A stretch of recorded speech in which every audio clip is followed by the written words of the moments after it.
Hi, welcome to our show. Well, hi, everybody! Coming to you somewhat live and semi-weekly from the Quad M World headquarters located in Helena's scenic North Valley. It's the Quad M Show. Here are your hosts, TJ and Jason. As always, want to give a shout out and thanks to all the folks that are giving us the love that we love so bad. St. Andrews, I think it's supposed to be somewhere out in Switzerland. I think that's what the flag is. I'm not sure. But yeah, so St. Andrews, Seaside, Oregon, and wow. It's like I could sit here and say that there's a lot of bots, but they're going to some pretty page-specific stuff, so I'm thinking there are just a lot of Google visitors, a lot of Google search visitors just happening on through. Okay. And most of these I don't know and I can't pronounce. Ashburn, Virginia. I can pronounce that one. All of you fine Chinese bots from Guangzhou and Beijing and Haagen-Dazs and all that type of stuff. As always, knee howdy. Knee howdy. Knee howdy. Union City, California. Thank you, Derek. We'll be talking to you in segment 3, good sir.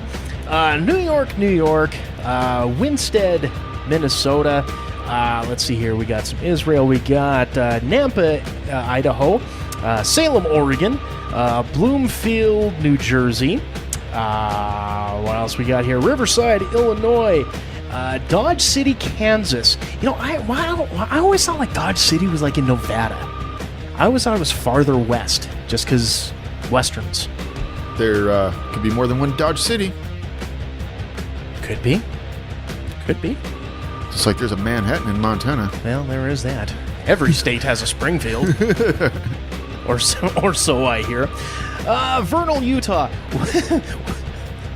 White House, Tennessee. The home base here in Helena. Seoul, Korea. Berlin, Germany. Again, those page-specific bots that are just happening on through. Let's see. West Jordan, Utah. A lot of Utah folks are visiting. Brookings, South Dakota. And, again, Salt Lake. So to all you folks that are stopping by and visiting, thank you. And have a blessed day. Each and every one of you. Damn one of you. Nobody's left out. Some other fun facts to come our way through the various social medias. got a fan out there in Idaho.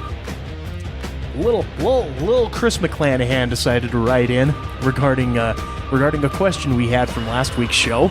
Uh-oh. And it goes as such. At Quad M Comics, this came to us via Twitter. At Quad M Comics, Idahoans in the south of the state refer to that panhandle on top as the clan handle. The clan handle. Awesome. Thanks, Chris. So that's the official terminology straight from the Idahoans in the south there, the clan handle. And also too, I'd like to thank new YouTube subscriber. We have a subscriber on YouTube, which is now reaffirming the kick in the ass that I need to get the shows updated and posted on YouTube. Post haste if they're starting to subscribe. Hannah Leatherman. Whether or not that's a real name or not, I don't know, but that's the subscriber name. She's subscribing to the Quad M Show on YouTube, so thank you, Hannah. Thank you. Knee howdy. Knee howdy. And of course, all you kids too can subscribe to us on YouTube, and hopefully here within the next couple weeks, I'll get all of the shows caught up and posted, and then every week the fresh episode will be posted on there for all your kids' listening pleasure. Apparently, YouTube has their thing that you can't have like a real short URL until you have like some ungodly number of like 10,000 subscribers. Oh.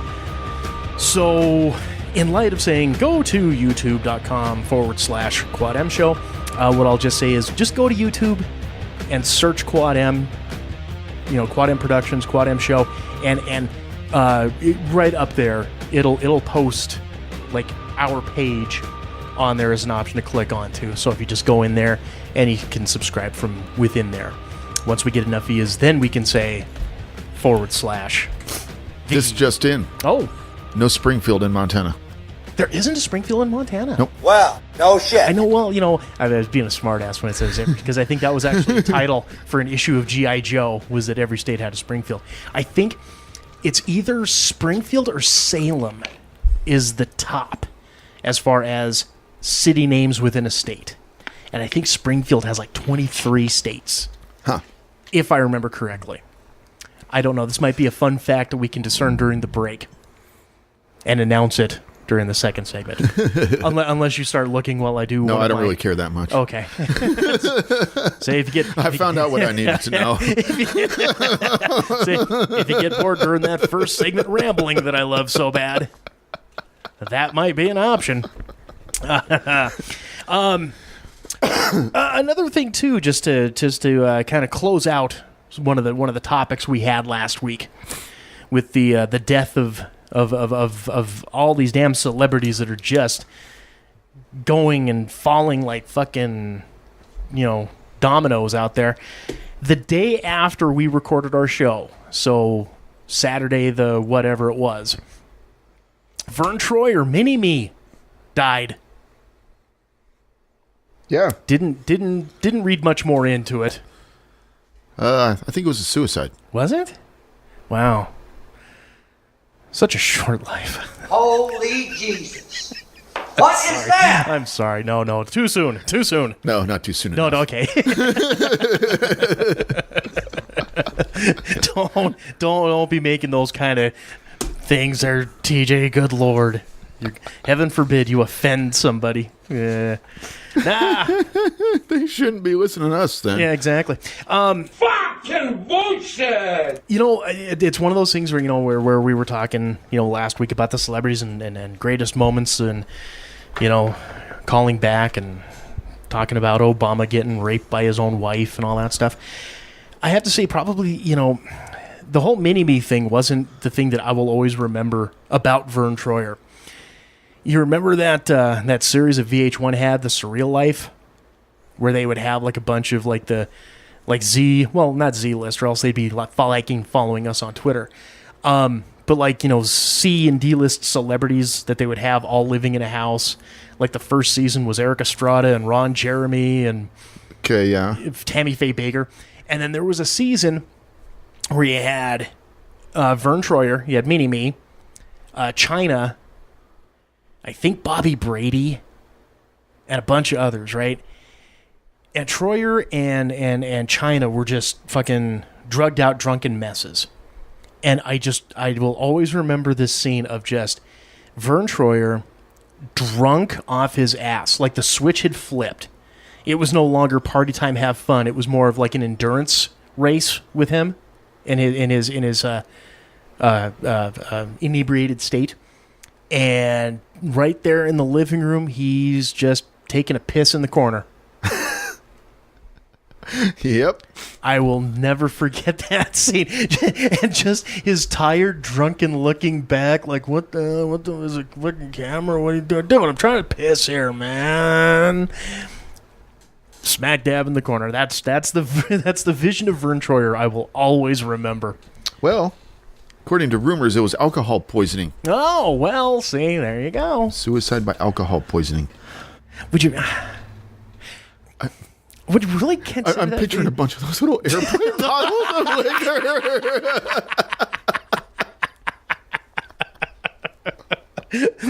If it says he was found in a hotel room, I think we've got a winner there, sir. It's just rumors and speculation. But Well, we don't want to. there's no official report. Yeah, yet. But there was very high alcohol levels in his body. Weight 35 pounds. He weighed more than 35 pounds. He wasn't that small. He's pretty small, dude. 35 pounds? 35 pounds. Really? Huh. Tiny little dude.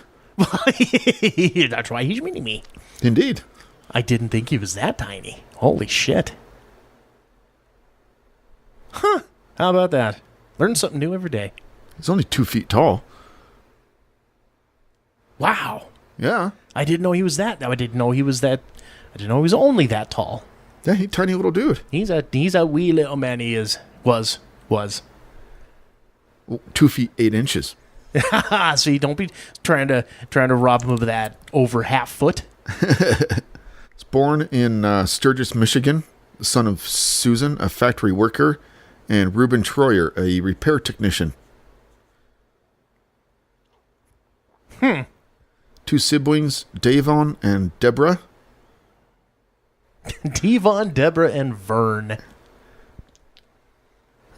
He stated his parents never treated me any different than any other average-sized siblings. I used to have to carry wood, feed the cows and pigs and farm animals. Troyer was initially raised Amish, but his parents left the faith when he was a child. Yep. Wow, okay. Now, some unique facts. Right. Interesting. Do you know why the Amish are not considered a cult? One of the reasons? Is this for shoot, or is there a punchline on this? No, it's a fact. Okay, all right, so it's shoot. Why they're not considered a cult? Because they get they filed for the tax write-offs. No. I don't know. Because at the age of 16, they are required to leave the Amish colonies and go live out in our world for a couple years. Really? Yeah. I thought, wow, okay. And they are given the choice to come back or not. Well, that's mighty big of them. Whereas a cult is not like that. As we learned last week with with Allison Mack. with former TJ Crush and cult enthusiast Allison Mack, yes.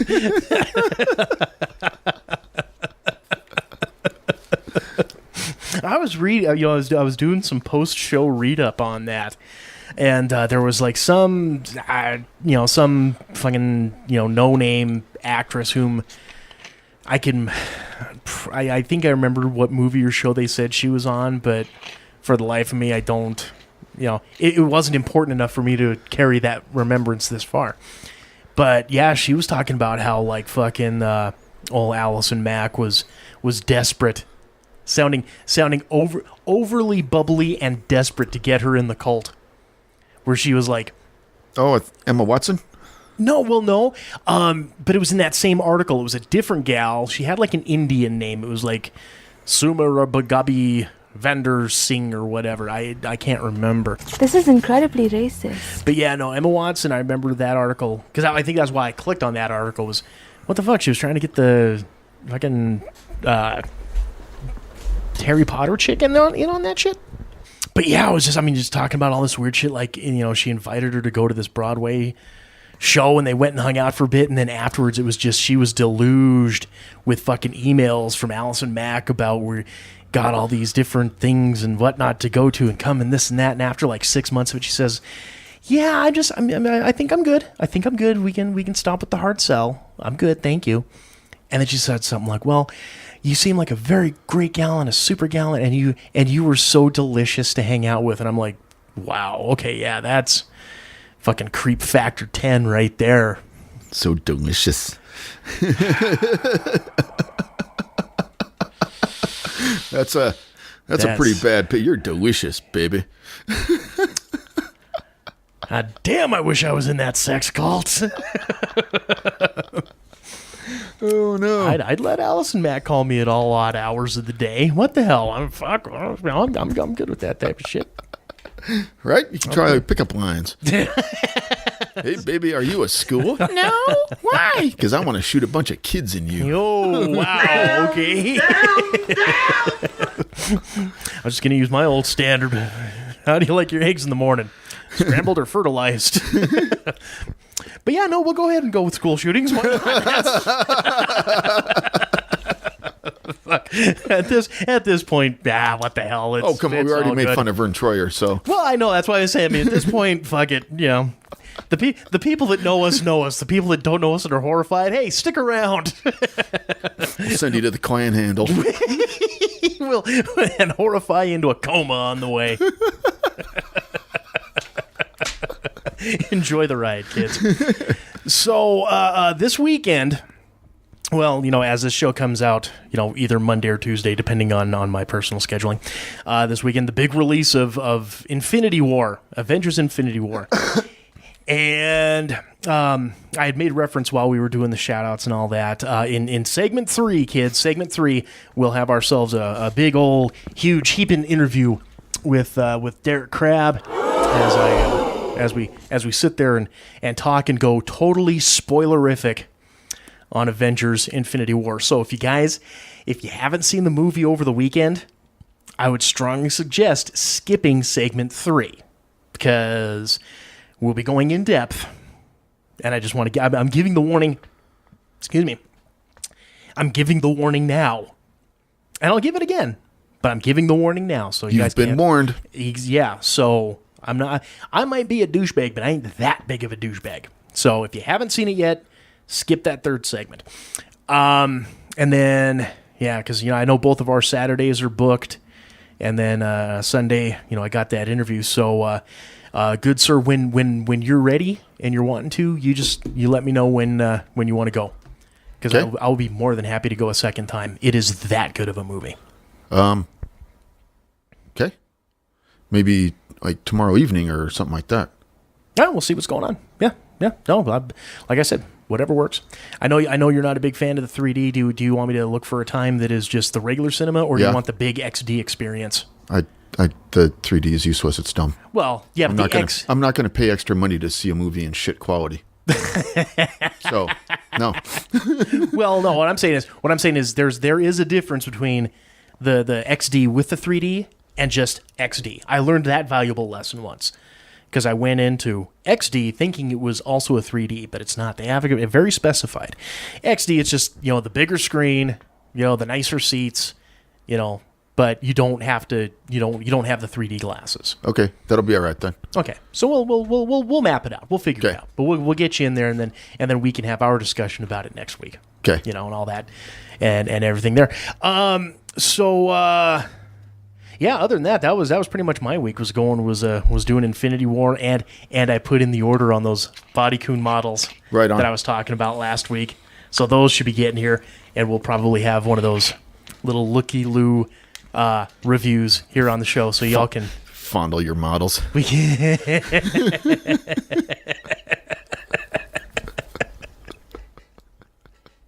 Arrange them in compromising positions. I'm gonna have to get the website domain name saved for that, so nobody else steals it from us. Fondleyourmodels.com. It's probably already there. Yeah, go ahead. take the look-see on that. I will. I'm on it. But yeah. So we'll probably have a look-see at those, and that way you guys can enjoy it audibly. The wonder of podcast entertainment. There is no fondleyourmodels.com. Nope. Well, we'll have to get on that. There you go. I think the Quad M Squarespace account allows for a couple other URL names. I'm not sure. I don't know. We'll figure it out. See what kind of bullshit we can put up on there. I don't fucking know. Oh, so before we close out the segment, good sir, any exciting things going on? Any big to dos going on in the world of beer tay? My fucking laptop crashed again. No, last week it was doing updates, and then I was working with this week, and it's not taking a charge. It won't take a charge, and it won't basically work when it's plugged in either. Really? Yeah. Turns out I work with some sort of computer fucking nerd. I gave it to him. Him and his buddy were working on it. Apparently, the power supply? I guess the power supply, either the wall thing or inside the computer isn't working right. Okay. And I guess tonight they're going to try a different wall plug-in thing and see what happens. And yeah, like a different adapter. Yeah. And see if it might just be a bad cord. Yeah. Okay. Yeah. Well, get the simple stuff out of the way first. Indeed. Well, how we were having issues with the computer fucking kicking off, in the midst of recording and all that type of shit. And, you know, I mean, like actual, like, computer fucking dying and crashing and shit. Video card. Really? Yeah. Huh. I brought that up to good friend of the show, Jamie Bronson. First thing he says, well, it's gotta be a goddamn video card, motherfucker. And I says, well, are we sure about this? God damn it, just fucking try it. Here. And he hands me like 5, you know, like 2 or 3 different video cards. And so I give it sure as shit. Fucking video card. Video card burnt out. Put the new one in and it's fucking holding up. And I'm like, Jesus Christ. Like, yeah, goddamn, don't listen to a fucking thing I say. I don't know what the fuck I'm doing.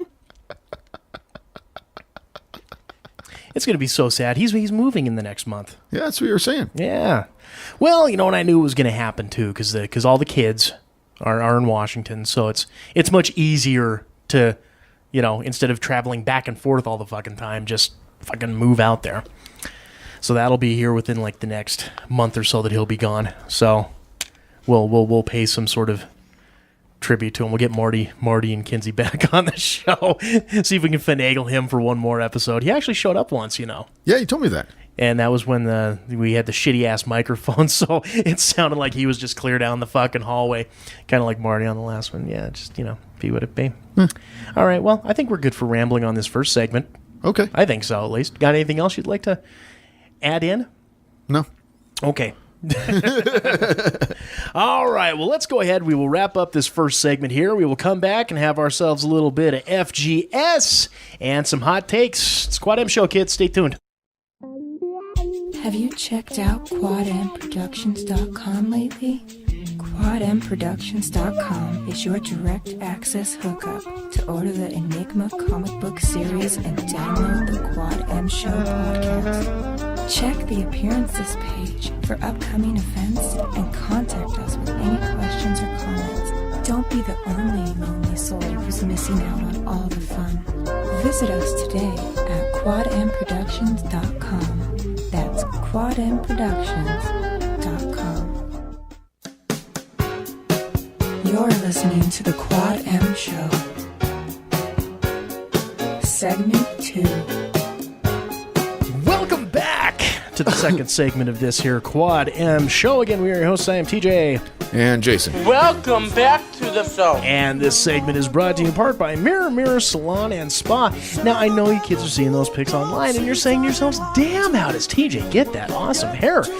Well, you know, a small part of it's genetics, but the big credit, however, goes to Shauna and all the fine folks over there at Mirror. Now, if you're in the Helena area, get your reservations in today, but also know, walk-ins are always welcome. You get in there and you tell them Quad M sent you, get $5 off any service that they provide. That includes all of your hair, nail, or spa needs. Give them a call today, kids. 406-603-0644 or stop on in 2043 North Last Chance Gulch in Helena. That is Mirror Salon and Spa. Spa. Yeah, I was listening to last week's episode. The voiceover modulations, it didn't come through loud and clear enough. Bummer. I mean, it was kind of there, but it just sounded like a fucking asthmatic wheeze. Aw. So, you know, you win some, you lose some. You know, you try, you experiment, you have a good time doing it. What the hell? What the hell? But you know what we also love having a good time experimenting with? Fred G. Sanford. The Fred G. Sanford Award for Excellence in Stupidity. Moron. You're a moron. Idiot. Idiot. Dullard. You're always this stupid. Did you take lessons? The FGS Award for Excellence in Stupidity. Dummy. So this week's award winner comes to us by way of Canada. Our good friends to the north. Is this the first Canadian? No, we've had others. Oh, okay. I'm pretty sure fucking 107, 108 episodes. Yeah, we've had a Canadian or two in there at least once. Okay, good. I think. I hope so. If not, well, congratulations for popping that Canadian cherry, you. So, according to news reports, a Canadian woman who documented a lavish cruise trip to Australia on Instagram as a front for smuggling cocaine has been sentenced to at least 4.5 years in prison. Oh, that's some stupid right there. The Canadian Coke Mule. Melina Roberge. I'm guessing that's how it's pronounced. Roberge. Sure, sounds French. I gotta give it a little bit of Roberge. Why not? Sounds French.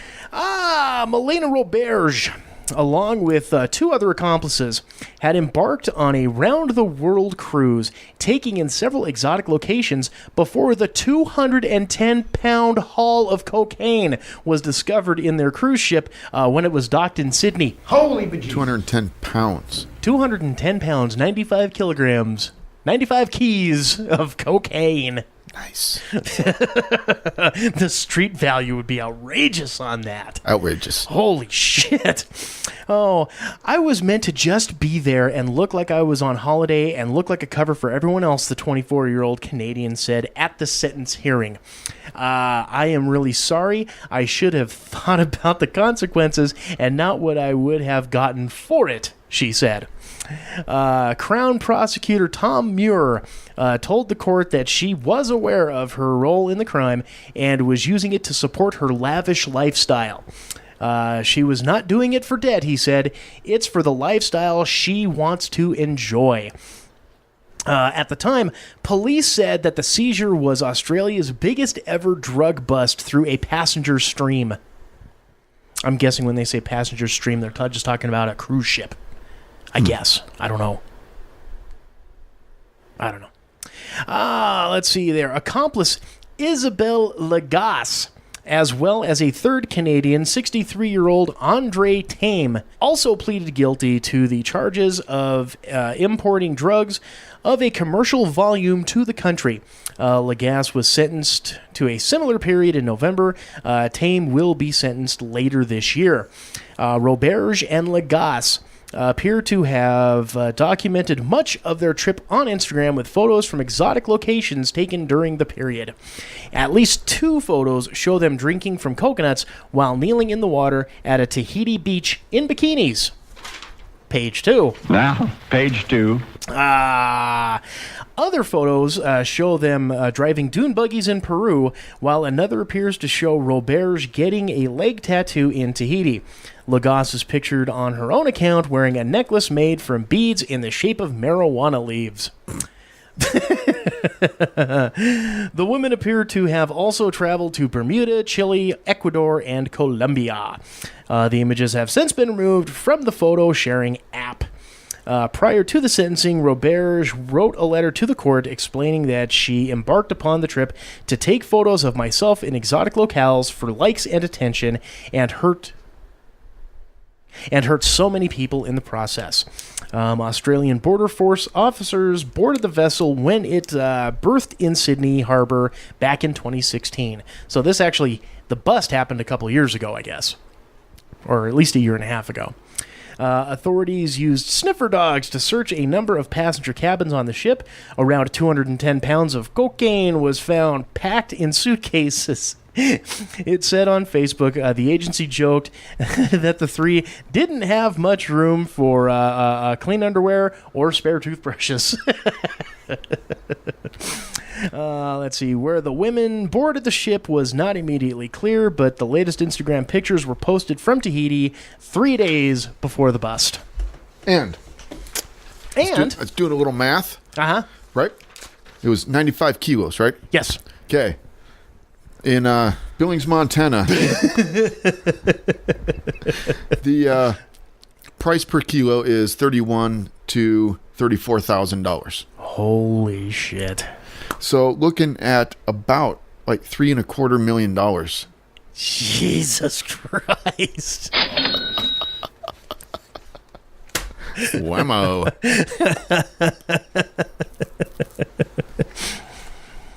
It's hard to really tell them to do a whole much anything else with the fucking, maybe if they brought in the dogs.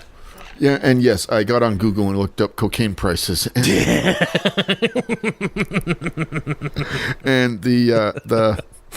there's a website that's got them listed by state. So, well, do you still have that website up? No. Because I was gonna say, let's Let's take a look and see what state had the highest amount. Looked like it was, like 34 was about an average. Oh, Is okay. what it kind of seemed. Okay. So we're just running the mill here in Montana. I guess. Well, because I mean, we got the meth. Meth is our big. It's probably going to cost more now that the apparently Canada's biggest mule got busted. I mean, it's probably where it came from. Canada's biggest mule. Roberts. Wonder if they've got the job posted up on Indeed or Monster.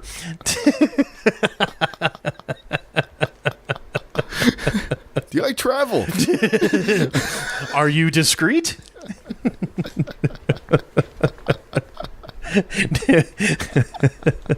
Do you know your way around various social media? If so, we have opportunities for you. Drug addicts need not apply.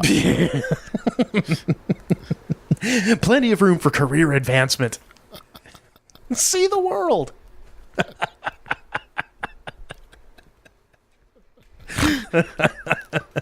401k? No. 95k got us in trouble. We're going much, much smaller this time around.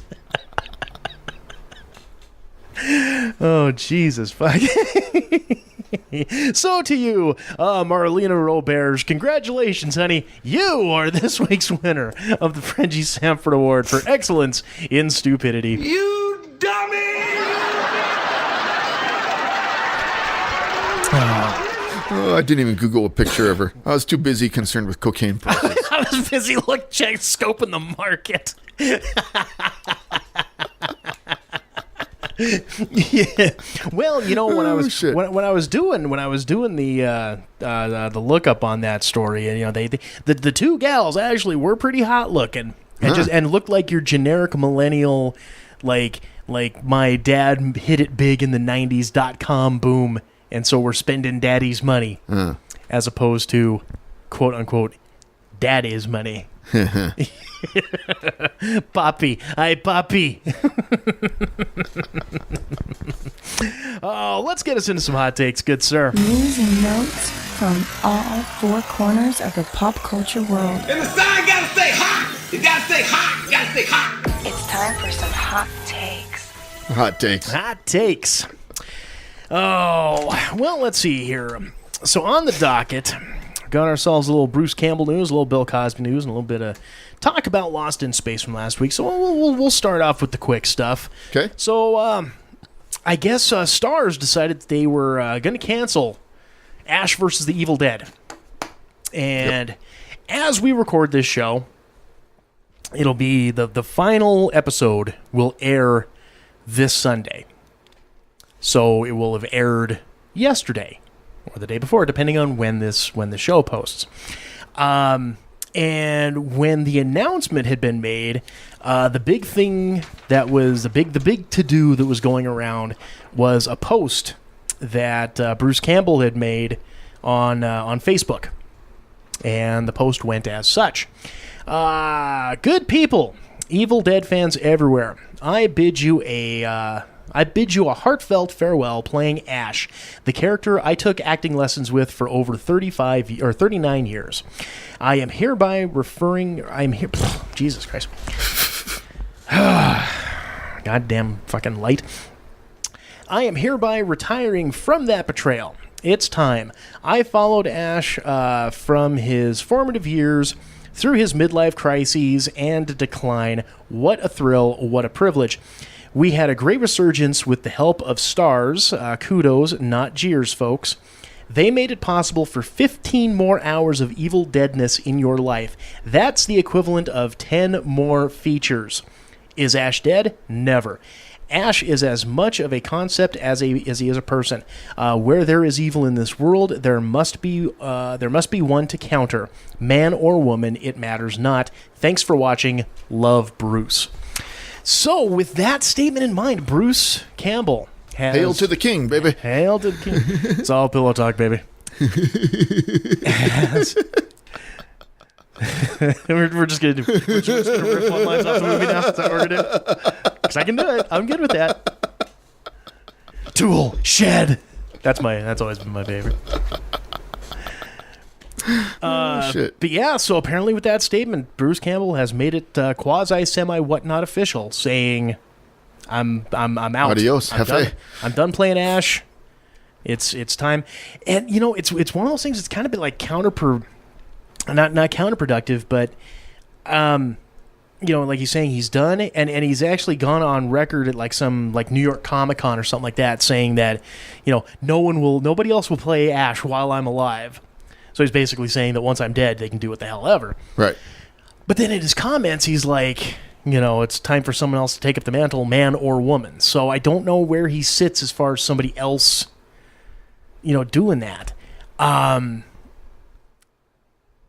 Part of me, though, wants to say that if the opportunity arose, he'd fucking do it again. I don't know.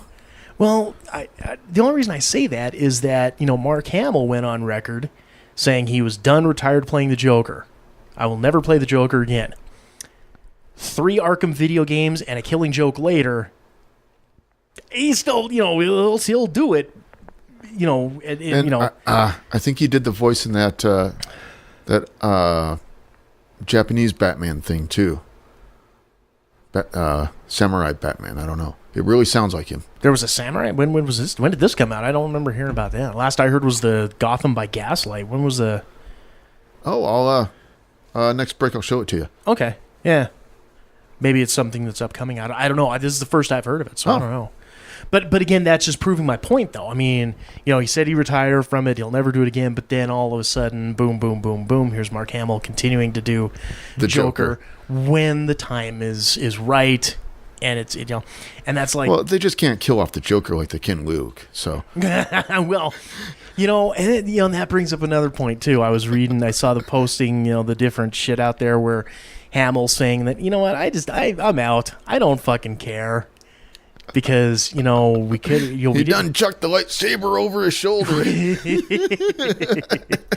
You know, we're you know, you killed off Han Solo, you killed me off. Carrie Fisher fucking died, so we're never going to have that last big whoop-de-doo roundup. Right. That I think all of us fans fucking wanted to see the 3 of them together one last time. And we never fucking got that. Nope. I thought, you know, that I was sorely disappointed, but, you know, it'd be what it be. So I don't blame Hamill for not going in, but by the same token, if they wrote, you know, Force Ghost Luke in to guide Rey, and the money was right, he'd go back and do it. If the story was right and it sat with him and he was like, okay, all right, J.J. Abrams, you won me over, okay, I think he'd do it. Maybe, I don't know. You know. We'll see. And if he doesn't want to do it, they'll just fucking digital him in anyway, so. Yeah, well, yeah. But just like they put Hayden Christensen in the. Well, see, you could fucking pay him with a box of fucking Cracker Jacks and he'll show up. He's like, okay, cool, yeah, I'm in. You know, fucking, you know, but I mean, it's one of those deals where there's the part of me that says, and granted, I've only watched the first season, so you know, I gotta get the DVDs and play catch up for, you know, the remaining 2 seasons. At least I know it's finite, that I don't have to, you know, continue forth with it. But if there's one thing that I've learned when it comes to fucking movies, TV, comics, pop culture, what the fuck ever, is just never fucking say never. And if it is over, we owe him a big thank you for keeping the same fucking character for like 36 years. He played the same character or some shit and thing. How long was it? 39 years. Yeah. Because I think the first Evil Dead, came out in 79, didn't it? Somewhere in there, yeah. You know, it's like, 79, somewhere between 79 and 81. You know, but the fact is, I mean, yeah. And it's like anything else. I don't think anyone else could play Ash. No. That's why I didn't. Did you watch the Evil Dead remake, the newer one? Uh-huh. I didn't. Did they have an Ash character in that one? Oh, wait. No, I didn't see that one. I'm sorry. Nope. Okay. I didn't see that one. Sorry. Okay. Because I haven't seen it, so I don't know. But it would seem to me that based on how they're doing fucking horror films now, it's probably a chick and her name is not Ash. Probably. I could be wrong, and I'm sure our friend that pointed out the term clan handle would probably also be quick to let us know on that as well. Right. But yeah, I mean, the fucking Evil Deads, they've been in like, oh God, there's like we were talking earlier, you can just whip some Evil Dead quotes out like almost any time of the day. There's an appropriate Evil Dead quote. And when I was working retail, do you have any idea how many times just snarkily as people would walk away after I helped them, I would say, "Thanks, shop smart, shop fast smart." Right? You know, all the time.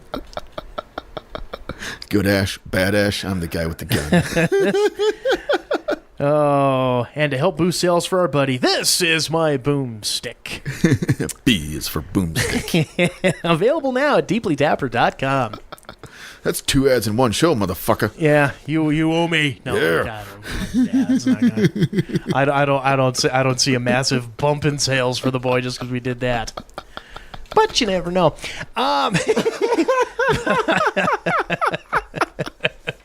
Okay. Yeah, it's one of them shows. It's just one of those laid back, what the fuck ever shows. But yeah, no, you are completely right. If I mean nothing else, you know, thank you, Bruce Campbell, for the fucking decades of enjoyment.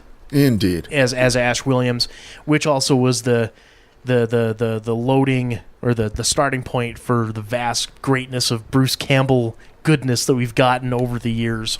Right. I would also strongly suggest, if kids haven't checked it out, Burn Notice. I was going to say that exact same thing, dude. He made that show. Burn Notice is some great Bruce Campbell.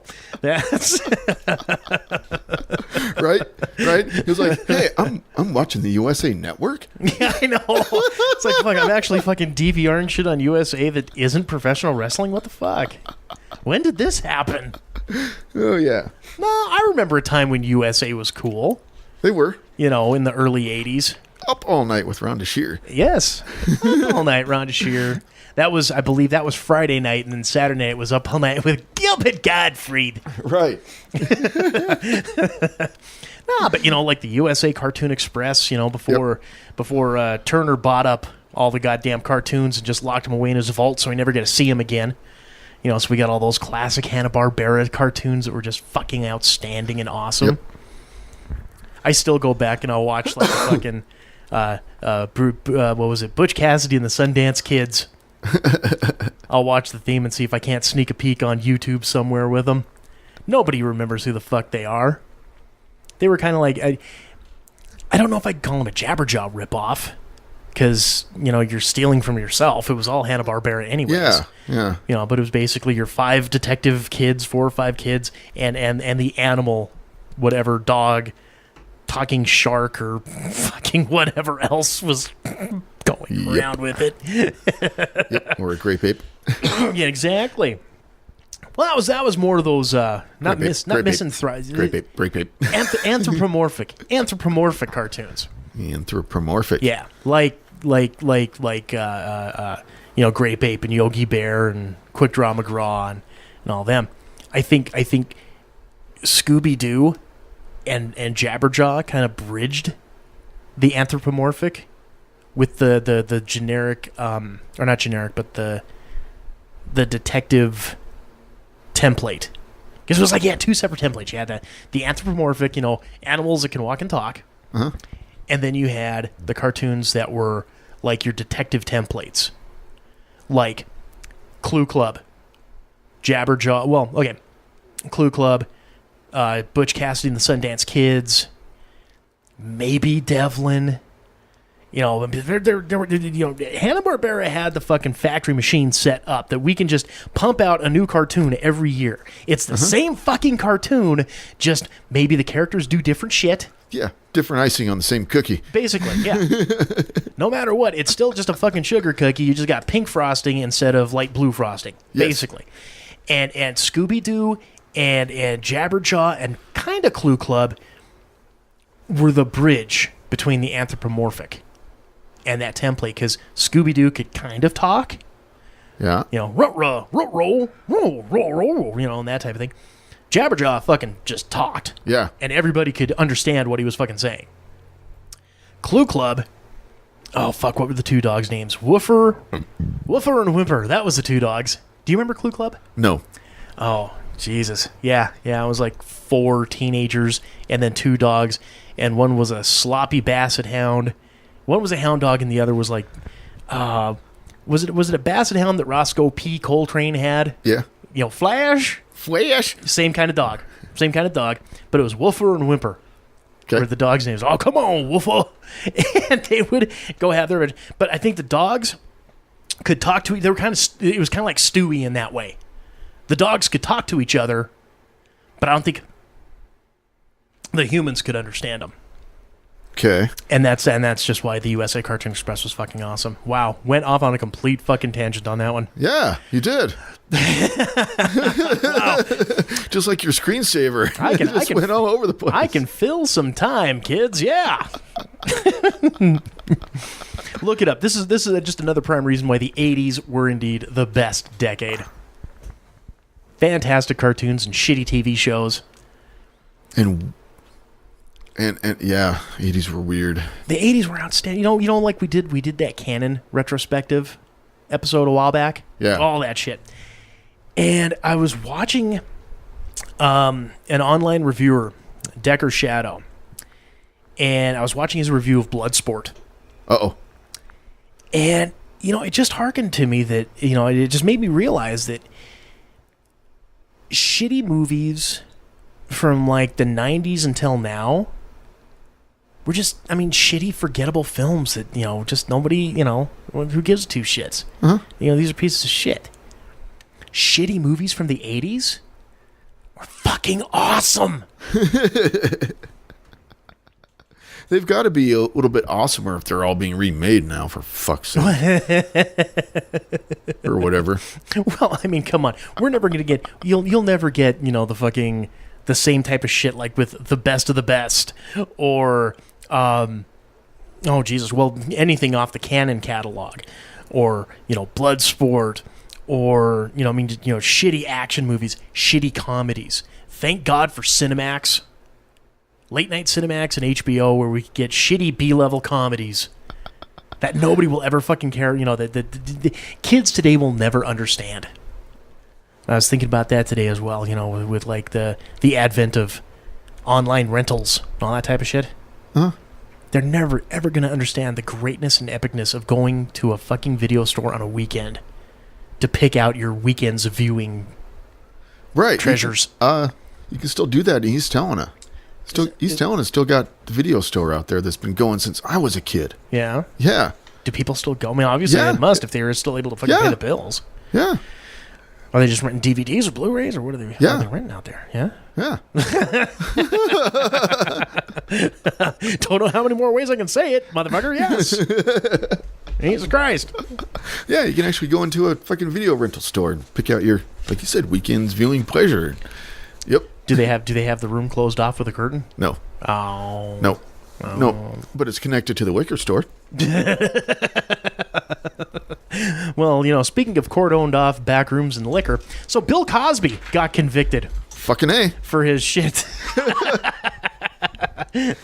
How do you segue out of the USA Cartoon Express? Booze. That's how you do it. Booze. And yeah. Bill. So they haven't done any sentencing on it yet or anything like that, but the jury for Bill Cosby found him guilty of 3 counts of aggravated incident assault back on Thursday for drugging and sexually assaulting Andrea Constant. Andrea Constant, let's go with that. In his home back in 2004. The 80-year-old comedian faces up to 10 years in prison on each count. But he's not going to serve 30 years. Because I guess from what they're saying here, they're going to have him serve it concurrently. So he'll just do all 3 10-year sentences at once. Huh. So he'll be out when he's like 91. You know, either he'll die in prison or it's going to go through such like an appeals such lengthy and multiple appeals. Oh, yeah. That he'll die before they convict him or whatever. You know what I'm saying? That's a lot of pudding pops we got right there. Yeah, he liked pudding. Yes. Putting his dick where it don't belong. Jesus Christ.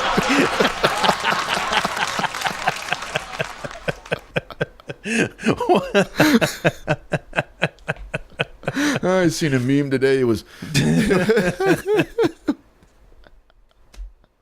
it was like the Matrix scene with the red pill and blue pill, but it was Bill Cosby. Holding out a red pill and a blue pill. It don't matter which one you take. Oh, the zebra zappa pills there. We're gonna do the big bop and the doop. Oh yeah. No, the funniest part of all of this, as I was reading through the news article on this, let's see, Cosby did not audibly react to the conviction, but erupted shortly afterwards. Minutes after the verdict, prosecutors asked the judge to revoke Cosby's bail. They said he's a flight risk and had a private plane. Cosby, who did not testify during the trial at all, sat quietly through the proceedings, but once they said he's got a plane, he stood up and yelled in a booming voice, "He doesn't have a plane, you asshole!"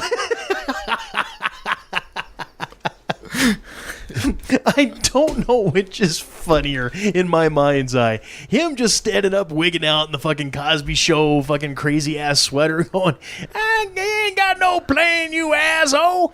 Or if just in the fact that in his ranting, his volatile booming voice, that he refers to himself in the third person. Right? Well, he's 80. He's got that going for him. He might be losing some of his cognitive abilities. Well, you know, but they never used any of that in the defense. Oh yeah, so there was the whole thing there. Jury deliberated until Wednesday at 11. They didn't say how many hours the jury deliberated for, but the verdict came a year after Cosby's previous trial had ended in a mistrial, as the different panel of jurors said they were deadlocked and could not unanimously agree on a verdict. So this one they said yes. Oh, and they were in there for over 14 hours. More than 13 hours over 2 days to reach that final, "You is guilty, puddin' pop." Yep.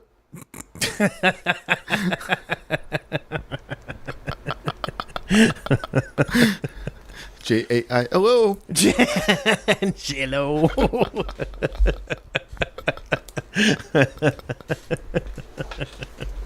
Oh, good times, good times. So, all right, now that we got those two little hot items out of the way. Hot items.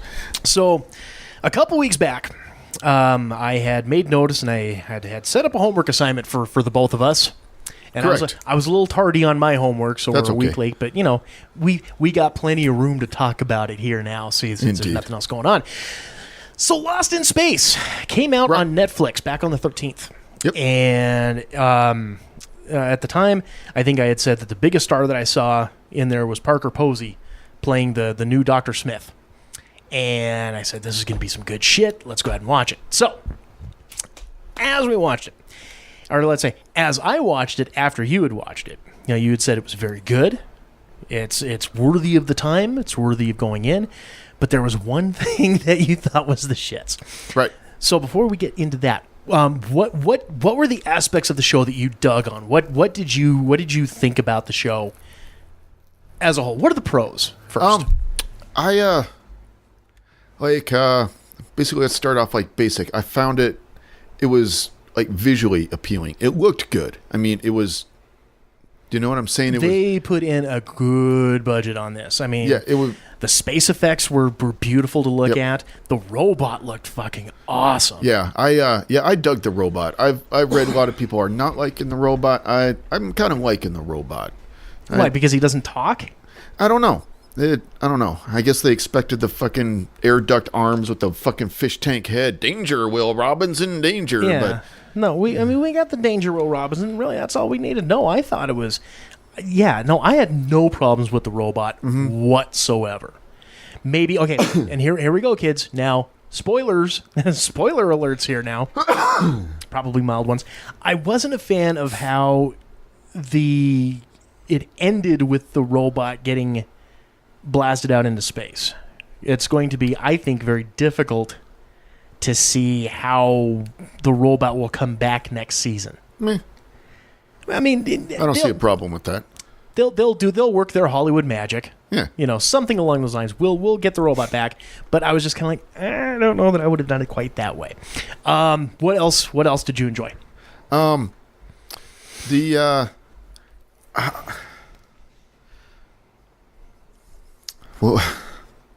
I don't know the right word. Well, how they just didn't do like a direct copy of. Yeah, it's its own beast. Yeah. You know, I mean, you would get back in the old 60s show, you would have, I mean, you obviously had to have various guest stars as they were going from planet to planet or doing whatever. Yeah. I like the fact that, you know, they had other colonist survivors that landed on the planet, and eventually, you know, they all kind of came together. Yep. But the series still ended with just the Robinsons. It did. Know? So, yeah. I mean, and the Robinsons getting transported clear to a different, whatever part of the galaxy by what they call, or calling the engine. The thing that the robot was originally after. Right. Because the humans stole it from his species or whatever. Right. And he was coming back to get it. Which I think that was supposed to be what happened with that fucking crash landing in Canada. I think that's where that stemmed from. Because there was the whole cover-up. Because there was that scene, like it was like in one of the last two episodes, where she was talking to one of the suits. And she was like, no, we're like decades away from interstellar travel. He's like, don't you have a meeting at 3 o'clock? I'll see you there. You know, and fucking walks off. So I'm thinking that's where the engine came from, was from that the crash in Canada. The one big thing that I had about this show that I really loved was the depth of character. If you know, you go back, and no, I don't want to discount the movie from the 90s, but the movie from the 90s only had 2 hours to work with. Yep. So you get what you get there. 3 seasons of Lost in Space. It was very much a 60s show. And it was very much 60s, generalized stereotyping template characterization. Yeah. You know, I'm sitting here comparing, contrasting, Mama Robinson, right? Whereas, literally, I'm watching, some shit on YouTube of the old Lost in Space shows. And you know, there was a family dynamic, and you have the kids walking into the fucking Jupiter, and there she is. Oh, kids, you're just in time. I've got cookies and milk ready for you. Literally fucking says it. I'm like, oh my God. You know, whereas this one is going to sit there and tell you the fucking base molecular structure of said cookies and the pros and cons of eating the said cookies and going through all that shit. Right. And so, but I mean, the characterizations of really just across the board, everybody had their own niche and had their own well-defined characteristics, whether it be, you know, Mama Robinson having to be the leader because fucking dad's been out, you know, doing the military shit. The dad coming back, realizing that I have lost how many fucking years with this family. I have to try to reintegrate myself into this and try to, you know, get back to some semblance of a family since we're lost in space. Indeed. You know, Don West, instead of just being the fucking Race Bannon of the 60s show, he's kind of like an ad hoc Han Solo. Kind of. You know, with the smuggler vibe, and I'm in it for the money and all this type of shit. Instead of just being two cookie-cutter generic girl characters, Penny and Judy, well-defined. You know, I want to be a doctor. You know, I will put people before the mission first type of a thing. And Penny is the, you know, the adventurous, well, you know, they say that, but this is what I'm going to go do. Yep.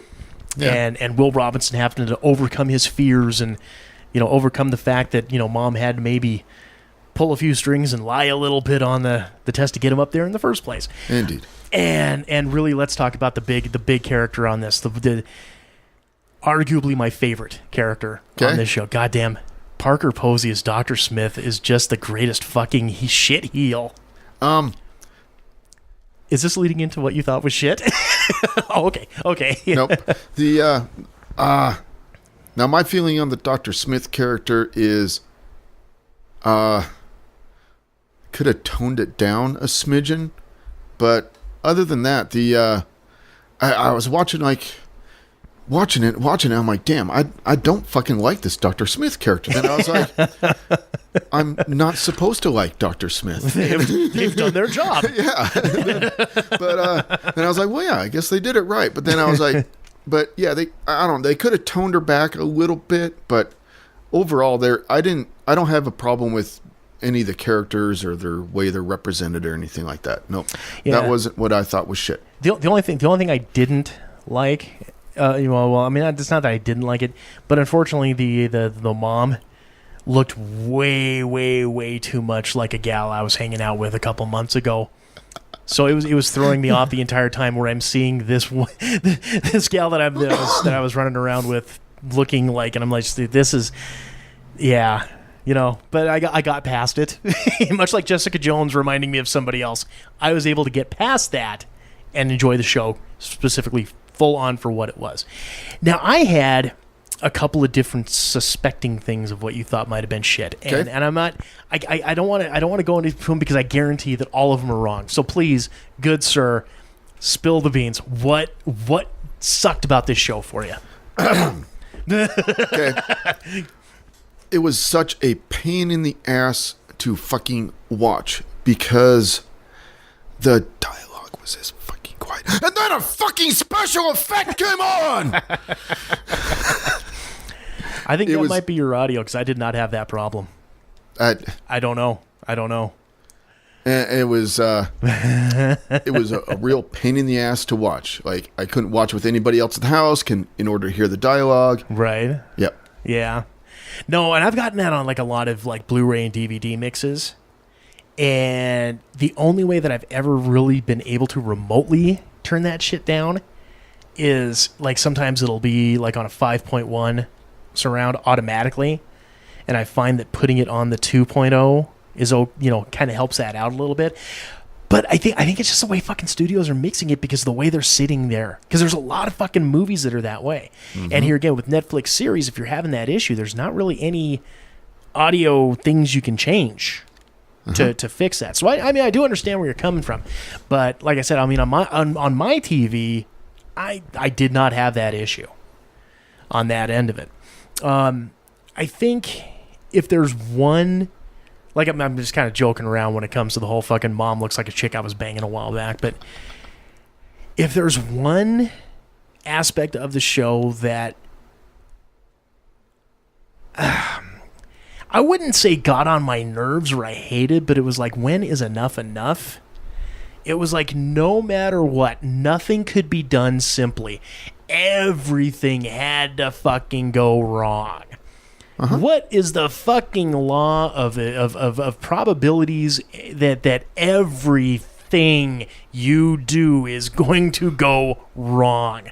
Right. I understand you got to write it that way for TV. That's how you got to make it action oriented and all that bullshit. But for fuck's sake. It did every goddamn thing. Like I could sit there. Like, not every character needs to be in a life and death situation every episode. Fuck, right, every 15 fucking minutes. Yeah, that's what I'm saying. Like, every character in all the characters in every episode. I mean, for fuck's sake. From the time, and as a big, the big one that I'll point out here, from the time that the doctor, I think it was Judy that was supposed to be the fucking the swarthy one, the darker haired one, that we come to find out when in a really good twist of characterization, they actually state that Daddy Robinson is not her real biological father. Uh-huh. I thought that was a great little nugget that they threw in there. Why doesn't she look like the other two kids? Duh. So we didn't get that thrown. We cleared that up, and I thought, fantastic, good on you guys. That's a kudos in my book. But when her and West and like 5 or 6 other colonists take the 2 chariots and the tanker to go get the fuel. Yep. Right? From the time they fucking get there, it is just shit show after shit show after shit show. How many fucking things could possibly go wrong? Well, guess what? We'll add a couple more to the fucking plot. Yeah. And at the end of the day, we don't even get the goddamn fuel. Nope. What the fuck was the... Jesus Christ, you people are killing me. So how do we rectify the situation? Super poop. That's super poop. Yeah. And worms. Super poop. It's highly concentrated. These are apex predators. Oh, don't tell me we're going to have another what could possibly fucking go wrong moment now that you've mentioned the fact that this is apex predator super poop that they have to go to. Right. Which here again, beautifully well done. I thought those humanoid bat-like looking fucking creatures, the apex super pooping predators, I thought the visuals on those were pretty well done. They really did put a lot of time, effort, and money into the effects on this show. I mean, it was really, really well done. Yep. And of course, you can always tell when a series is good, something like that, because you're saying, okay, when does the next season come out? Yep. And I did that with this. I'm ready for season 2. Yep, I am too. Do you think? What do you think about Netflix having such short seasons when it comes to shows? What do you mean? Well, like with the Marvel shows, with Lost in Space, the Castlevania anime, they're all like such short seasons. Oh, short season. I understand. Not very many episodes. Because network television's like 23 to 26 episodes, whereas these guys are 13 or less. And I think Castlevania is the worst. It only had 4 episodes in its first season. But I mean, do you think that makes it better for a more concise storytelling, or does it need room to breathe? It. As long as they get the story done in the amount of time, it doesn't really matter so much to me, I guess. Right. I guess I could have been like happier with more. And then. But I don't know. I guess I don't really have like a pro or con to how many episodes per season. I guess it doesn't matter a whole lot to me. As long as it's concise. Well, and that's like, like those Marvel series. At first I was kind of like 13 episodes. And then I'm kind of like, well, these 13 episodes, we probably could have only had like 8 of them and we would have been okay. Because a lot of it, I mean, granted, it's only 13 episodes, but a lot of it can be kind of like Dragon Ball Z'd. To an extent of where, okay, we could have combined these 3 episodes into one and condensed it a little bit. So I'm okay with it, but it goddamn it gives me that hankering for more. Right. And and I think that one of the things is these aren't like a lot of these series, like the Lost in Space. It's not produced by a big network. It's produced by somebody else. Then Netflix buys it and puts it on and puts their label on it. But I mean, if you don't have like a big network pumping, big network money into this, I don't see how they could, like Lost in Space, that those special effects and stuff have got to cost big money. Got to cost a lot of money. And that's where, and Netflix is funding a lot of that too, though. Well, they're still not NBC or CBS. They're not. Well, yeah, they're not getting that ad revenue. They're not that big, right? And so. The big networks can pump more money into a show and get, more episodes per whatever. But, I don't know. Doesn't really matter, I guess. It's just a thought. Yeah. Well, and I mean, that's we're not part of that cog in the machine. No. We're on the ass end where we get to pass judgment on how their money is spent. Yeah, we're just the consumer. Super pooping out our opinions left and right. Poop. All right. Well, good sir. Do we have anything else for hot takes this week? Crap. No. Super poop. No. All right. Super poop. And we'll come back on the next segment here, having a little talk chit chat with a good friend of the show, Derek Crabbe, regarding Avengers: Infinity War. Spoilers ahead, kids. It's a Quad M show. Stay tuned. Now from Quad M Records, the latest, greatest singing sensation, Billy Running Water. Listen as he covers today's hits. From Adele. Hello from the other side.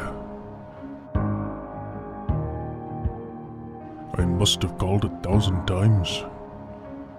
So pick up your phone, fucker. Billy, can we just have you stick to the script, please? Or how about this #1 hit from Idaho? I will not go down with this ship.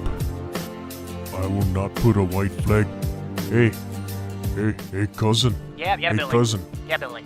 How come you're making me sing a song by somebody called Dildo? Billy, her name is not Dildo, it's Dido. She's a very popular British singer. It's Dido. Oh, so how come you're making me sing a song by someone called Dildo, eh? Or how about this classic by Sam Smith? You don't think I know what you've done? And when you call me baby, I know I'm not the only one. And if I ever find that other little fucker, I'm gonna cut him. Billy, what the hell is wrong with you?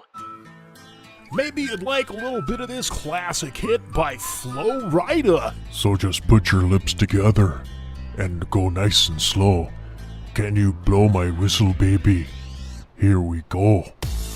Oh shit, this is that song about the blowjob, Billy, isn't it? for fuck's sake, we're running out of time and money. I'm just saying, eh?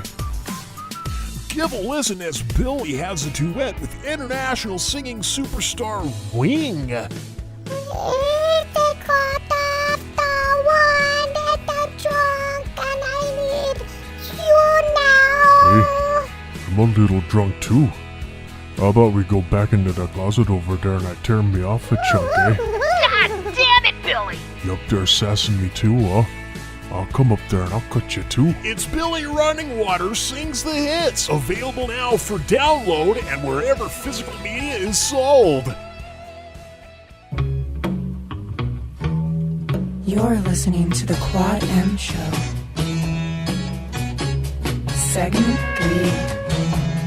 Welcome back to the third segment of this here Quad M Show. Again, I am your host, TJ, and this segment is brought to you in part by our Amazon Associates portal link.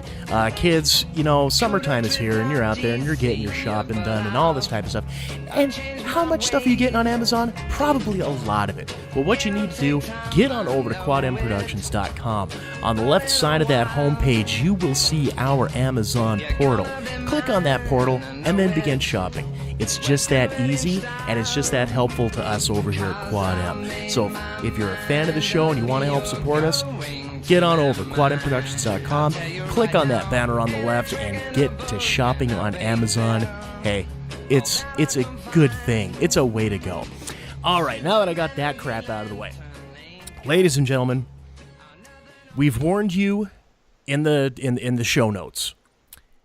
I've warned you in the first segment, and I have warned you in the second segment. So now, if you have not seen Avengers Infinity War, skip to the fourth segment. Avoid this interview. If you have seen the Avengers Infinity War, or if you don't give two shits about spoilers, hello, friends. Welcome. Right now, I have with us History of Comics on Film and Fanholes podcast superstar Derek Crabbe here to talk to us about Infinity War. Derek, how we doing, buddy? Good, man. How you doing? Oh, you know, we've already. I mean, everybody knows these things. You know, everything is kind of pre-recorded and all that type of stuff. And I'm wiped from editing last night. But let's get on track to what we're actually here to discuss, and that is this past weekend, Avengers Infinity War finally fucking came out. And as we get into the topic, as we get into going into it, I've made it very clear. I thought this movie was just absolutely fucking outstanding. I gave it a 5 out of 5. There were a lot of things I expected going in, and a lot of things that kind of took me by surprise on it. How did you feel coming out of the theater after this 2.5 hour epic? I felt good about it. I mean, there's a lot of there's a lot of characters to service, and I thought they did their best to service them all.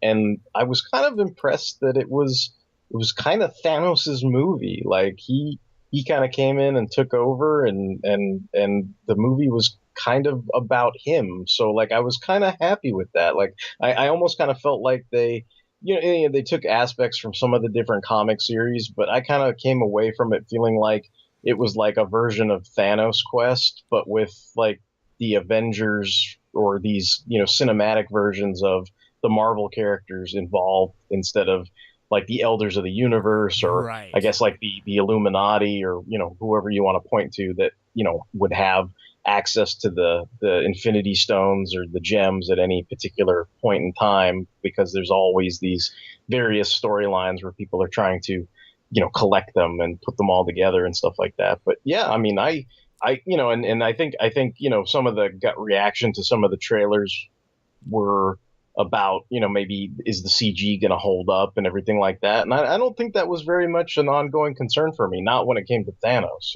like, I mean, I might have had some Event Horizon kind of fatigue with, the Iron Spider and Iron Man armors, with like, kind of like, oh, hello, it's a real head, like type thing, like in between like all the CG stuff. But I think with Thanos, it was pretty spot on. Like I kind of got into it, and actually like it was nice because I wasn't actively trying to be spoiled or anything, but I think as we'll get into this, like there were some nice surprises that I didn't see coming. And I think even some stuff that I had some foreknowledge of, I think it was a good subversion of expectations, as opposed to the Last Jedi subversion of expectations, where I was like, oh, I wasn't expecting that, and I enjoyed it, like that kind of thing. Right. So I kind of came away from it feeling pretty good. I mean, I think, maybe with some repeat viewings and hindsight, I think everybody kind of tends to lead with, I was kind of watching a bunch of different reviews before I got on with you online, just to see what other people were kind of saying, like what the word on the street was, what the hubbub, was kind of, about this movie and everything. And I think there's a lot of people that lead off with, well, this is a culmination of 10 years worth of movies. So if, like, I guess, you can't go in expecting like, oh, this is a totally standalone movie and everything will be spelled out for me. Like, that's not what this movie is. So as long as you kind of acknowledge that, like, then I think most people feel comfortable going, oh, I was anticipating this. I was super excited about this, and I had a good time watching it.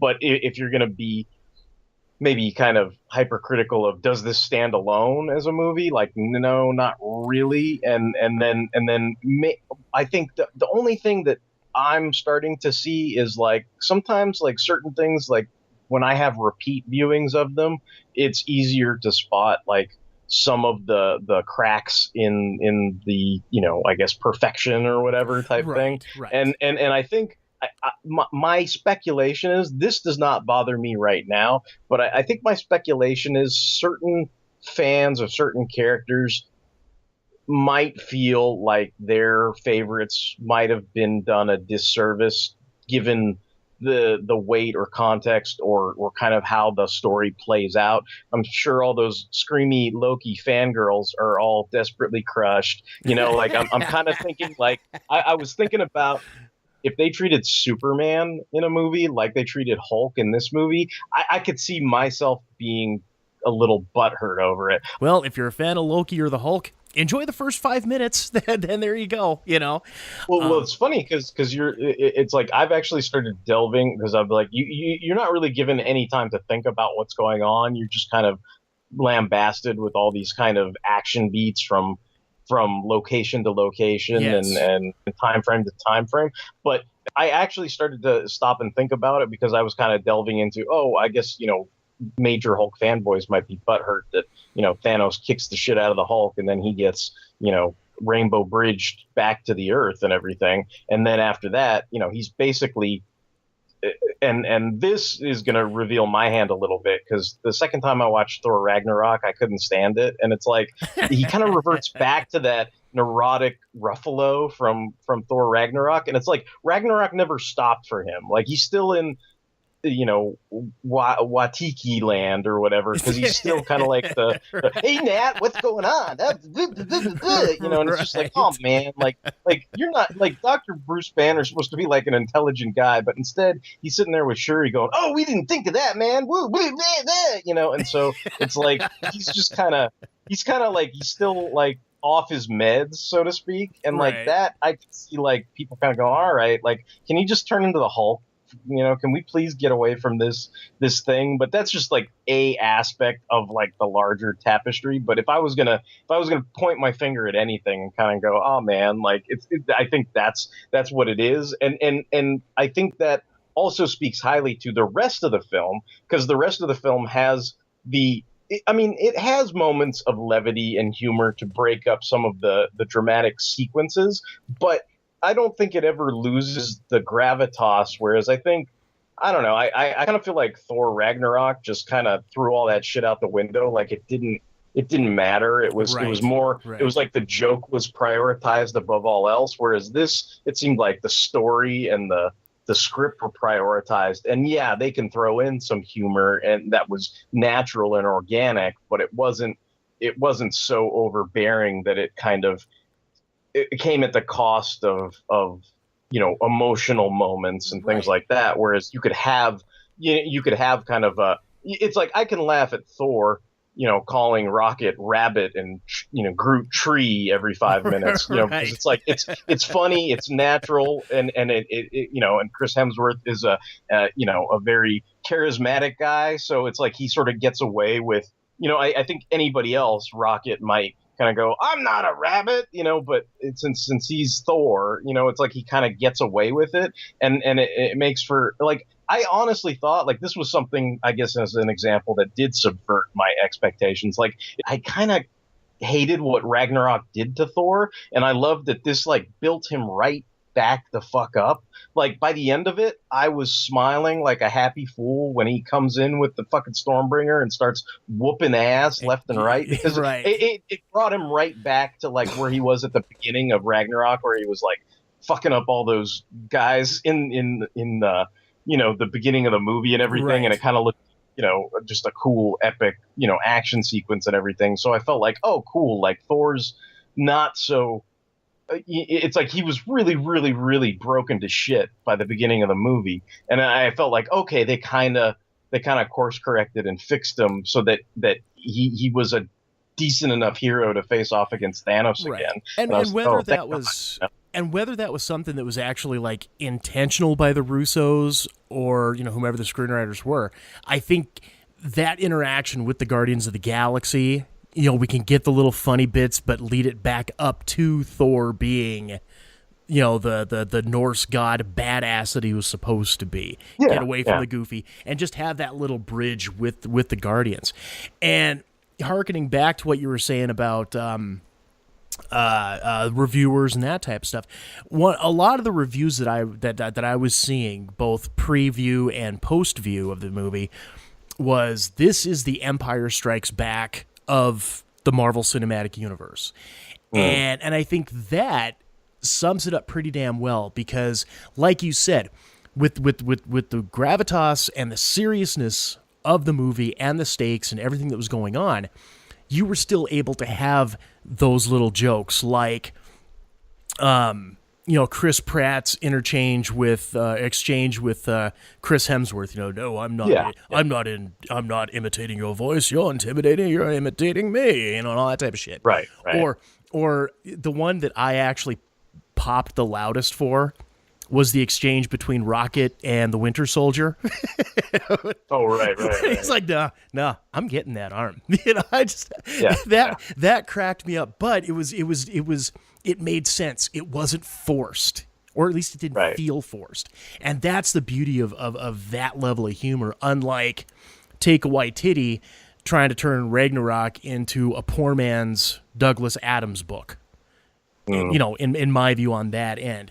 And I think by and large, like here we go talking about the Hulk again. I mean, it's one of those rare movies. Like you said, this was Thanos' movie, but every character had its brief little moment of pure, like they were able to, I don't know if so much service the character, but at least put a bright enough spotlight on him to say, this is the character, and it makes sense within. Like, as we're talking about, the Hulk, and we don't see the Hulk throughout the entire movie because this is in the Marvel Cinematic Universe, this is the first time that he actually got his ass handed to him. Right. And like, so he's never really, I mean, I guess with the exception of the Hulkbuster, like he never really lost a fight, like, so.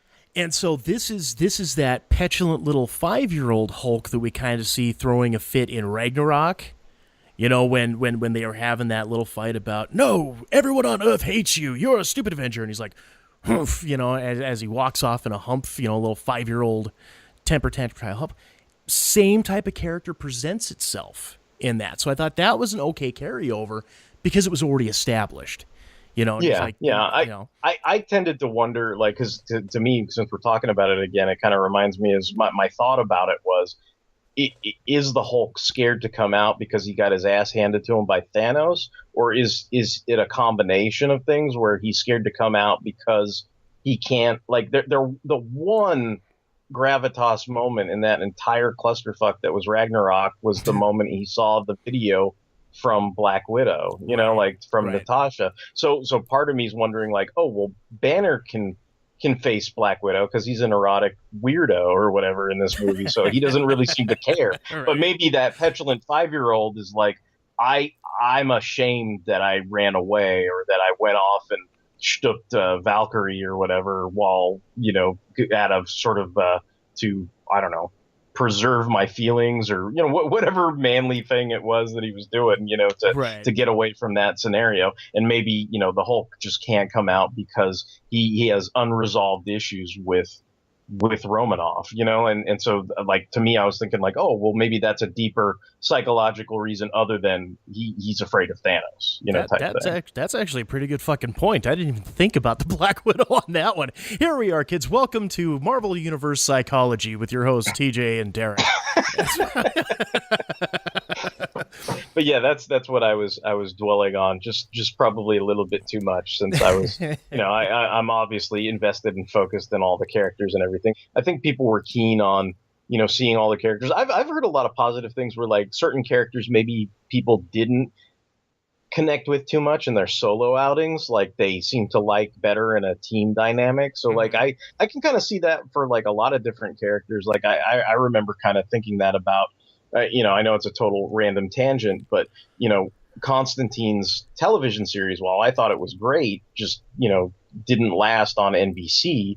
And, like, to me, I'm thinking, well, sometimes people have a hard time connecting to a character like that on his own because he's such a kind of abrasive personality. Right. But now when you put him in Legends, and he's in a team dynamic, and then he bounces off of other characters, and then that kind of opens him up a little bit. And I kind of think that you happened. mean like the way he was bouncing off a white canary? Ba-bing! Yes. Ba-bing.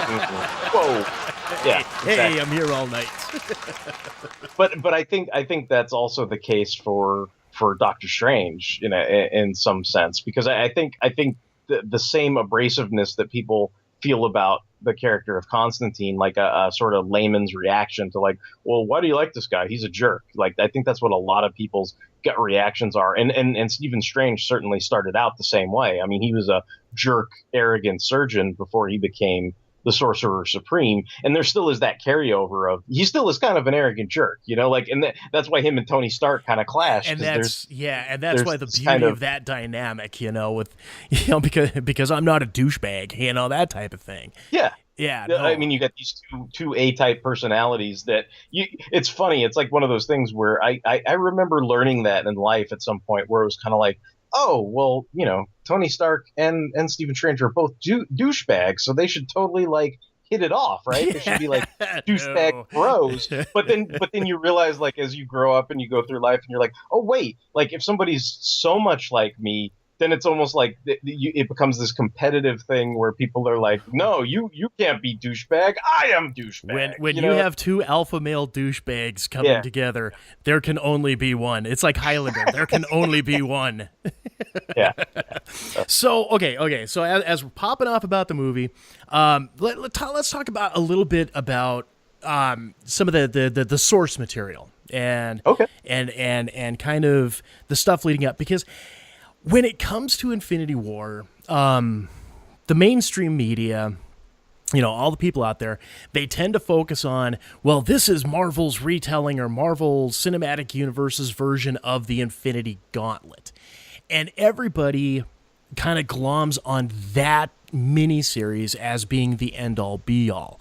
Now, I was watching a couple of videos on YouTube from, I think the page is called Comics Explained or whatever.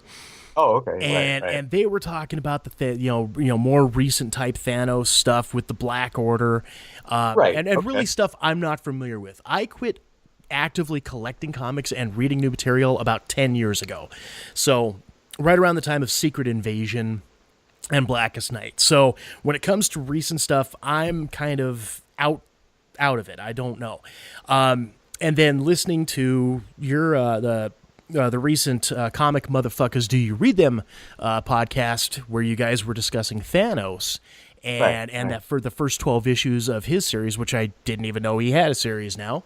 A lot of the recent stuff is what everyone's kind of focusing and glomming on. But I mean, to me, all of that, none of that seems to me to be like for the comic fans out there. They should focus, because the guy from the Comics Explained videos was saying nobody reads that old stuff, and it's like I immediately just kind of tuned him out at that point and said, "Fuck you, buddy." Yeah, well, it's weird how like that. It was funny because I think we were having this discussion about when we were reading the book Marvel: The Untold Story, and I forget what it was, but I think Justin was trying to explain to me, like, there was a guy interviewing another guy and they were talking about, oh yeah, the Fantastic Four, you mean those old comics? And then I think the guy turned to him and kind of called him on it, where he's like, well, have you ever read those? And it's kind of like, well no, and it's like he's just kind of touting the line of what he knows to be kind of a written sort of dictionary fact, and it's kind of like the written dictionary fact is, oh, this is based on Infinity Gauntlet. But if you really look at this film, like, they haven't made the Infinity Gauntlet yet. Like, no. I'm pretty, what's funny is if they're not calling this Infinity War Part 1 and Part 2,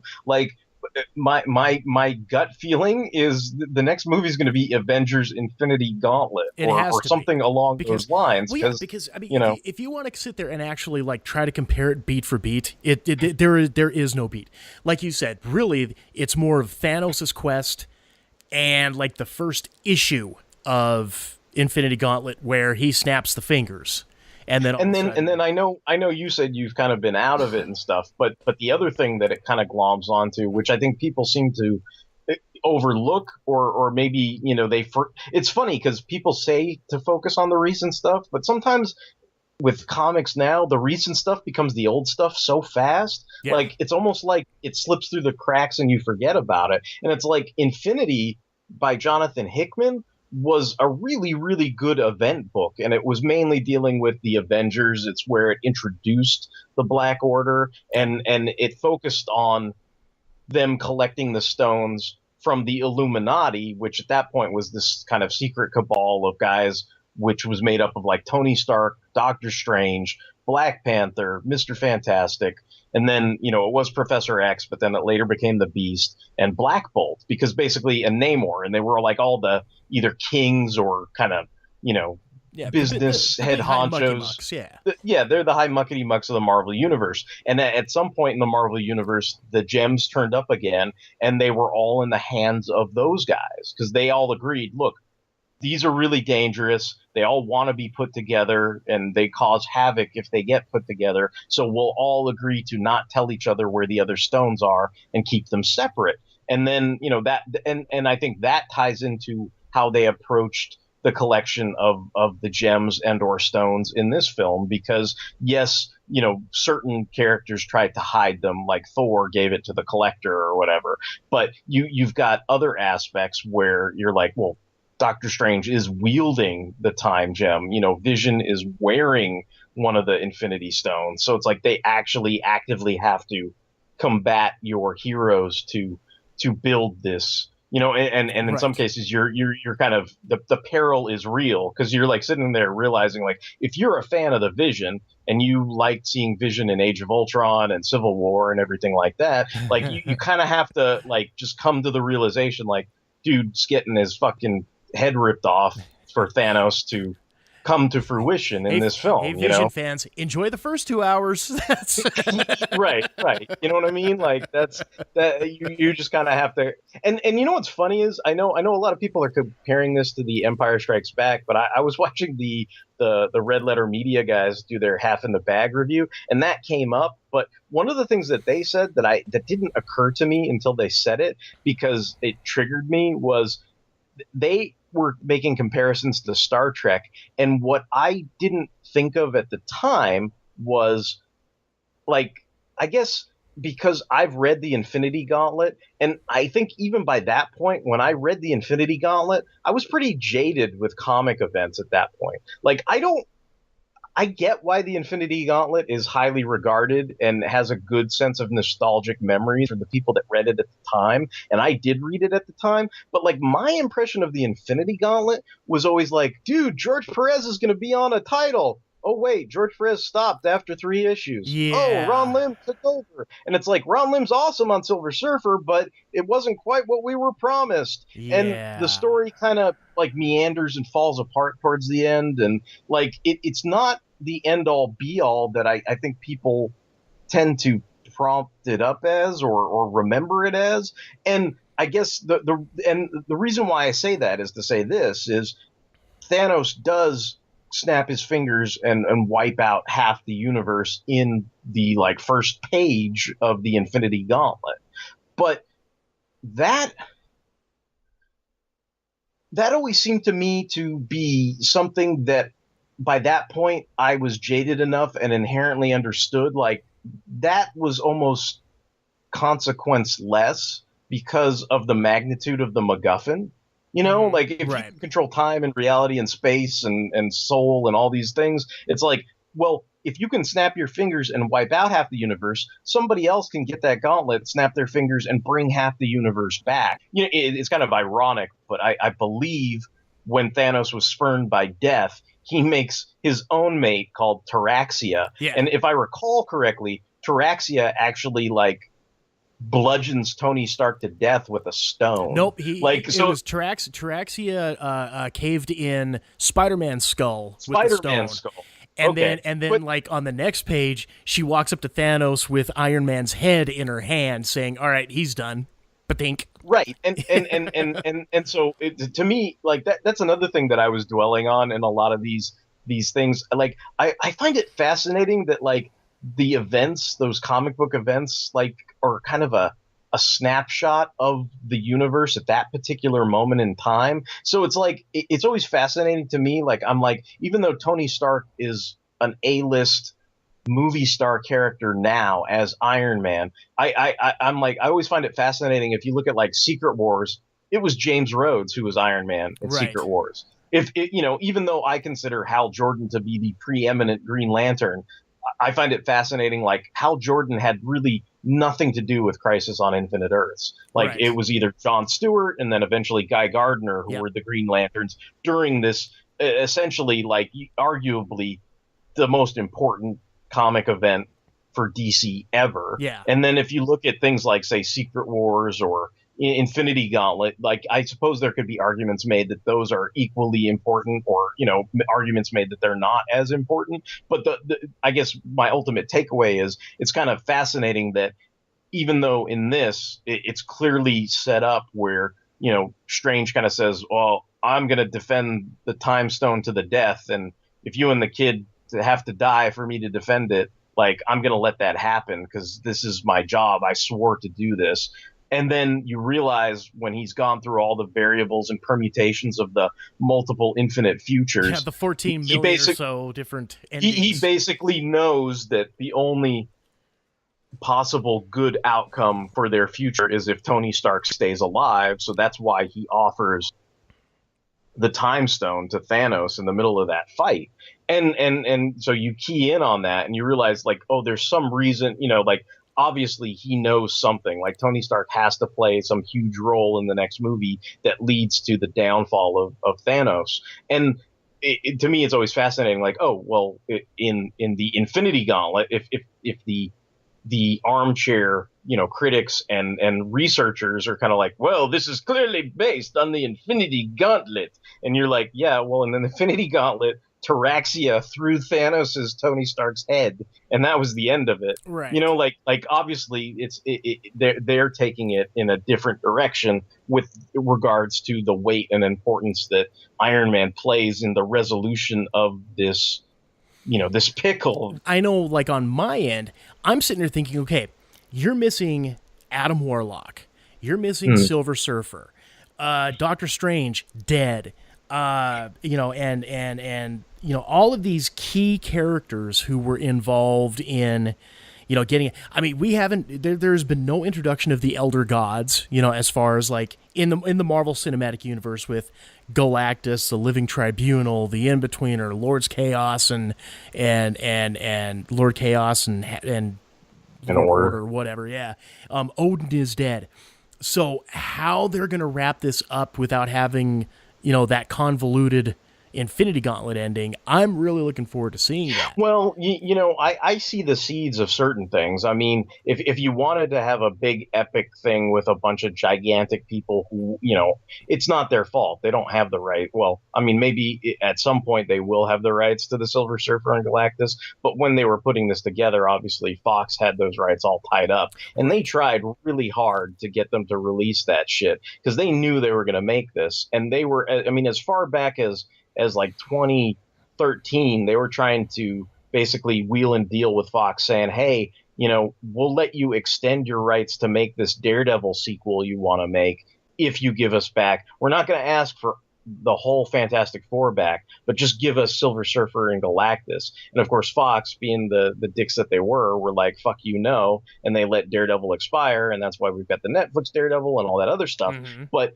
I mean, Silver Surfer, I mean, you speak of, you want to talk about like weighty, kind of meaty Thanos stories that the armchair kind of historian, researcher, reviewers are going to ignore. I mean, Jim Starlin coming back to comics and coming back to Silver Surfer in that run, like right around issue 34, he brings back Thanos. Right. And like that, like from 34 all the way up into the 50s when it, basically then every issue of Silver Surfer was a frickin' Infinity Gauntlet War Crusade tie-in. After that point. Right. Got kind of stupid. But from 34 to 50, and I'm not saying Thanos was in every single issue, but like the characters you're talking about, Thanos, Warlock, Drax, all those characters were brought back to the forefront because they had been dead for a long time. And going back even further than that, I mean, you're talking about the original, like the Warlock from the 70s. You're talking about the original Captain Marvel run of Jim Starlin, and how that all tied into the Avengers.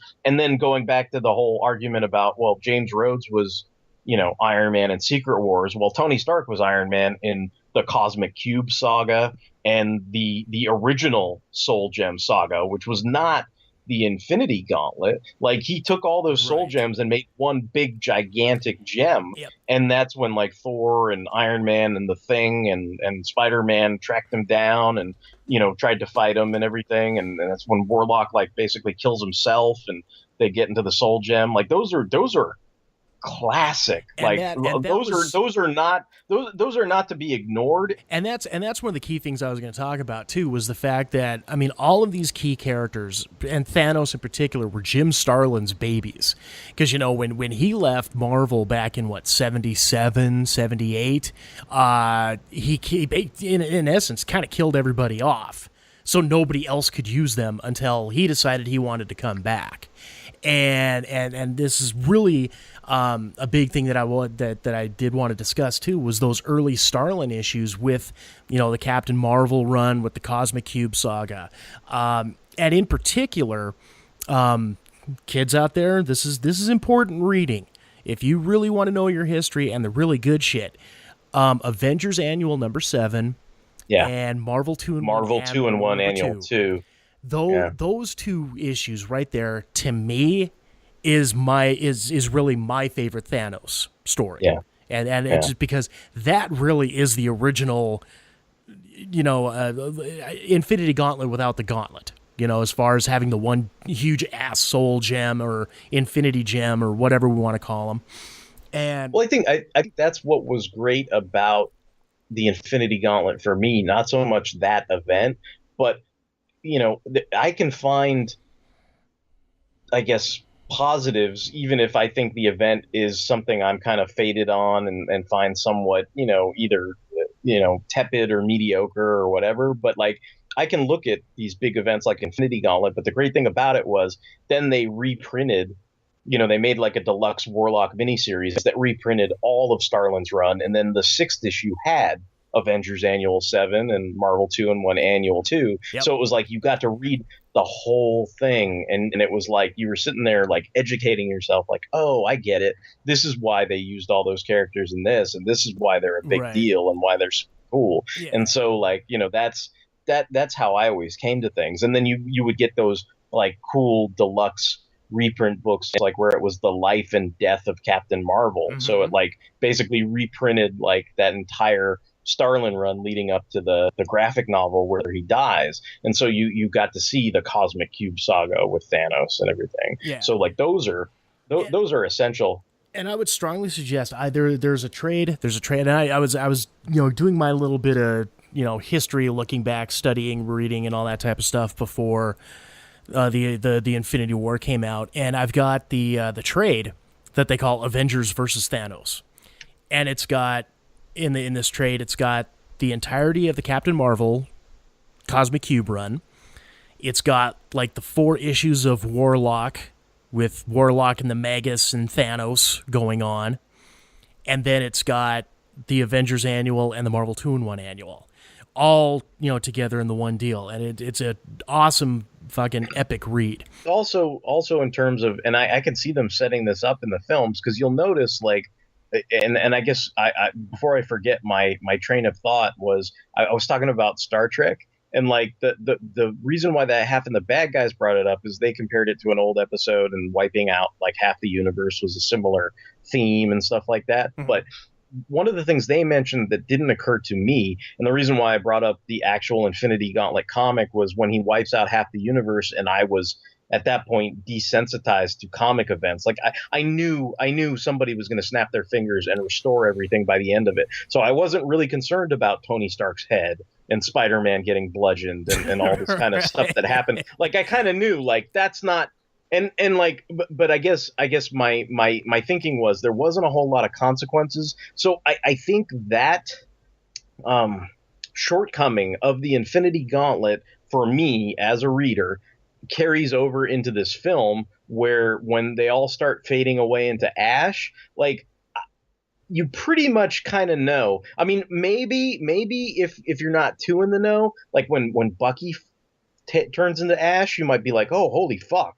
But then it's like by the time it gets to Spider-Man turning into ash and Black Panther turning into ash, you're just kind of like, come on, man. We know they're gonna have sequels. They're lined up. Like this is gonna be, reset and set back to the status quo by the time this is all said and done. Right. I mean, there's a reason why and it's spoilers, like super spoilers for the end credit scene. There's a reason why the end credit scene is a callback or a call to the Captain Marvel film, because the Captain Marvel film is kind of a prequel in a sense to the Marvel Cinematic Universe. 90s, isn't it? Yeah, it's supposed to take place in the 1990s, and that's how you get away with having like Ant-Man and the Wasp and Captain Marvel, because they're not really quite concurrent with this just yet.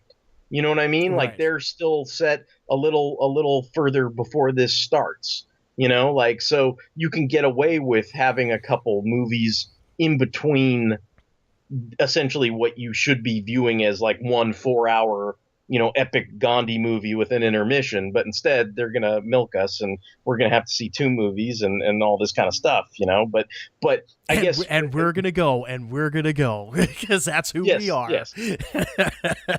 But I guess what I didn't think about was like the having the bad guys are kind of like, and all these 8-9-year-old kids are going to go home crying at the end of this movie because like half of their heroes have turned into ash. And I thought, oh, holy shit, this is like when I watched Star Trek II: The Wrath of Khan, and I totally was like, they killed Mr. Spock, and I was like all upset, right? And then my dad, I specifically remember my dad took me out of the theater. He said, don't worry, man, they're gonna bring him back. Like, it's okay, they're gonna bring him back.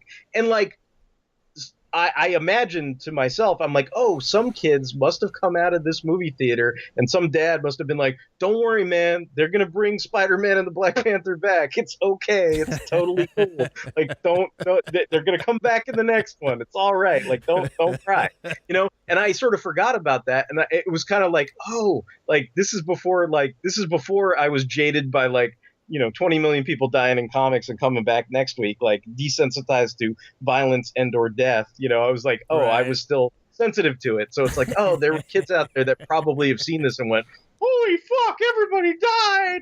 Ah! And so from that perspective, then that actually like turned me around on maybe one of the few things that I wasn't, in other words, something I thought was a shortcoming of the comic is maybe not necessarily as applicable to certain moviegoers' film experience. Right. So I don't know that that's necessarily a legitimate shortcoming of this film. Right. Well, and after one view, there are, like I said, I gave it a 5 out of 5. I could not. There was the only things that I could say that were wrong with this movie were so nitpicky. Like minute nitpicky bullshit, like Captain America not having his shield and having some kind of, fucked up Transformer quasi shield thing going on. Well, that's what's interesting too. Is like, are they gonna do the whole Gauntlet shattering the real shield thing in the next movie? Or are they not? Like that? That's something like if you're going for a 1-to-1 comparison with Infinity Gauntlet, that does not occur in this. You don't have Cap giving Thanos a speech and standing his ground, even though he knows it's completely hopeless, but he still fights to his last breath. And that has to be in the next film. That moment has to be in the next film. It just I'm okay with knowing that Thanos will just backhand him, snap his neck, and he'll be dead, because by the end of the movie he'll be back to life anyways. Right, and that but you still. But there are some things that are due that you expect, and I guess to some degree, like I think it's probably to this movie's. I don't know. I'm praising the movie because I think when I first heard about it, my trepidation was exactly what you were saying. Like, I don't know if this is going to work without Silver Surfer.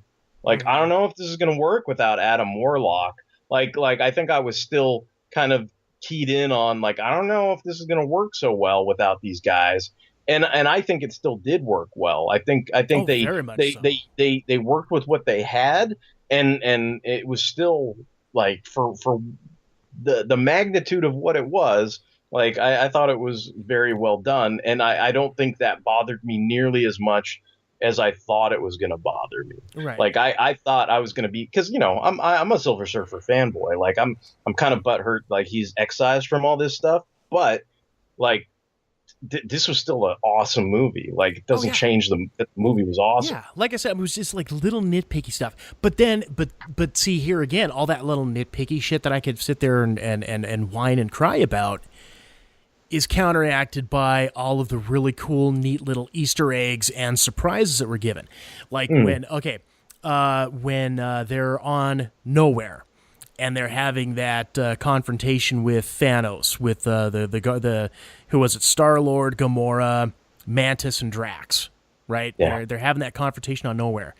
And Thanos does his little wiggity-jiggity hocus-pocus shit with the glove, and then Drax turns into blocks and crumbles, and Mantis has her bones liquefied and turns into just a limp fucking sausage wrapping packet windsock looking thing. And I thought that was a great nod to the Infinity Gauntlet, because the whole thing with Mantis, that's how Wolverine died in Infinity Gauntlet. And the Draxing, I think that might have been like a nod to Thor getting turned to glass, unless I the blocks or whatever. Yeah. You know, now one of the there were actually two surprise things, and one actually was a surprise to me after I'd watched the movie, because I didn't realize at the time, and I don't know why I missed it. Didn't realize that we actually got to see the final fate of the Red Skull. I had no idea that was supposed to be the Red Skull guarding the Soul Stone. Oh, really? I don't know why it didn't dawn on me until afterwards. Maybe because it wasn't Hugo Weaving. It was like because I guess the guy that actually plays the Red Skull in this is an actor from The Walking Dead. Yeah, I saw that because I was like, oh yeah, that's I'm not watching the Walking Dead TV series anymore. Like I stopped kind of a long time ago, but I watched it far enough to recognize that actor, and I remember the role he had on the series. So I was kind of like, oh, that's who that was under all the makeup and CGI and stuff. He did a good. I mean, he did a good. Hugo Weaving impression, you know, and that type of thing. Yeah. But I for some reason it didn't dawn on me. So then I went through doing my old Google, Wikipedia, search machine, all that type of shit, and they come to find out, oh, that was the fucking Red Skull. What the fuck? Why did I not see that? That was a cool callback to like their own world building. Like it was kind of cool that happened, and it because you were like sitting there going, well, you know, I think the planet was like Vandermeer or something like that. And or something like that. Boromir or something. Yeah. And I was like, so what, you know, I'm like, what's the deal with that? Like, who's going to be guarding this? And when I saw that cloaked figure, I was like, I wonder who's going to be under that hood. Like, it's got to be somebody that we know. I was honestly thinking it was going to be like a time displaced warlock. I was hoping. That's all, you know. But then, like I said, you got this, you know, obviously the Red Skull, and it did not. I don't know why it didn't register at that time. I felt like a moron after the fact, you know. But it be what it be.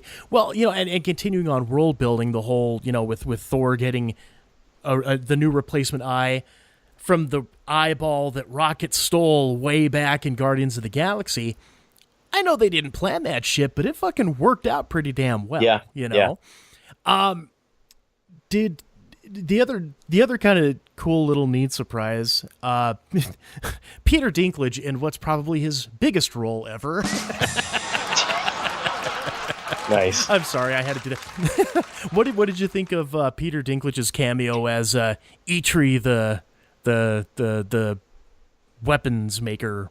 I liked it. It was funny because, you know, what I was trying to remember was I looked up the character and I was like, oh, okay, like this was the guy that was in Thor comics and New Mutants comics, and I was like, oh, but he's just kind of the Dwarf King, and he's still a dwarf, and they made him like this kind of like huge giant dwarf in this, and I was just kind of like, oh, okay, so I get what they were going for. But what was funny was I looked it up the other night, but I had flashbacks to this really awful Marvel event called Fear Itself, and there was the dwarf that works with I think Tony Stark, and they make all these like, you know, Tron armors for all the characters and shit like that. And I think his name was like, I don't know, like it ended up, I looked it up last night, but now I can't remember. It was like Spitstream or Spittle or what, you know, whatever the fuck his name was. It was something with an S. But like part of me was like, is that supposed to be that guy, or is it, you know? And I couldn't remember who, you know, other dwarfs, because I don't have dwarfs, you know, Norse dwarfs committed to memory or whatever. So I couldn't remember who it was. But then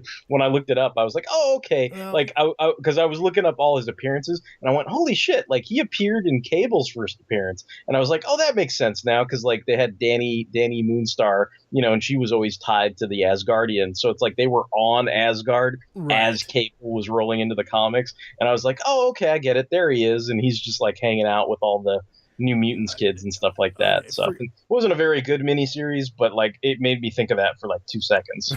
Okay. So as we get into post Infinity War, we've got obviously the Ant-Man and Wasp coming out. We've got Captain Marvel coming out, and then we've got the second part to the Avengers Infinity thing, whatever it might be. Speculation, complete and total speculation. How do you see things going? Like kind of where do you think this is going to track?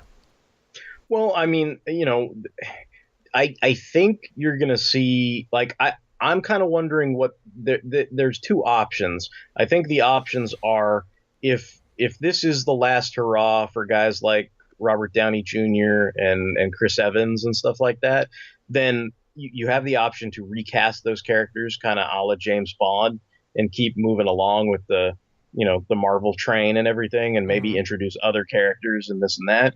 Or you could do the whole, sort of legacy thing, maybe have Sebastian Stan step up as Captain America, or have, Falcon do his run as Cap, or whatever you want to do. There are options like that. I mean, I don't know that they're going to convince Natalie Portman to suit up as Thor or whatever, but it's an option, right? Like that's a possibility. I think what's more like, what I was thinking, and I could be way off on this, but my speculation is, and since you've been out of the comics for a while, I'm going to send you a picture, but my speculation is I'm starting to wonder if they're going to go into like a phase 3 where they try to build either a secondary Avengers team or another team that doesn't have too much to do with the Avengers.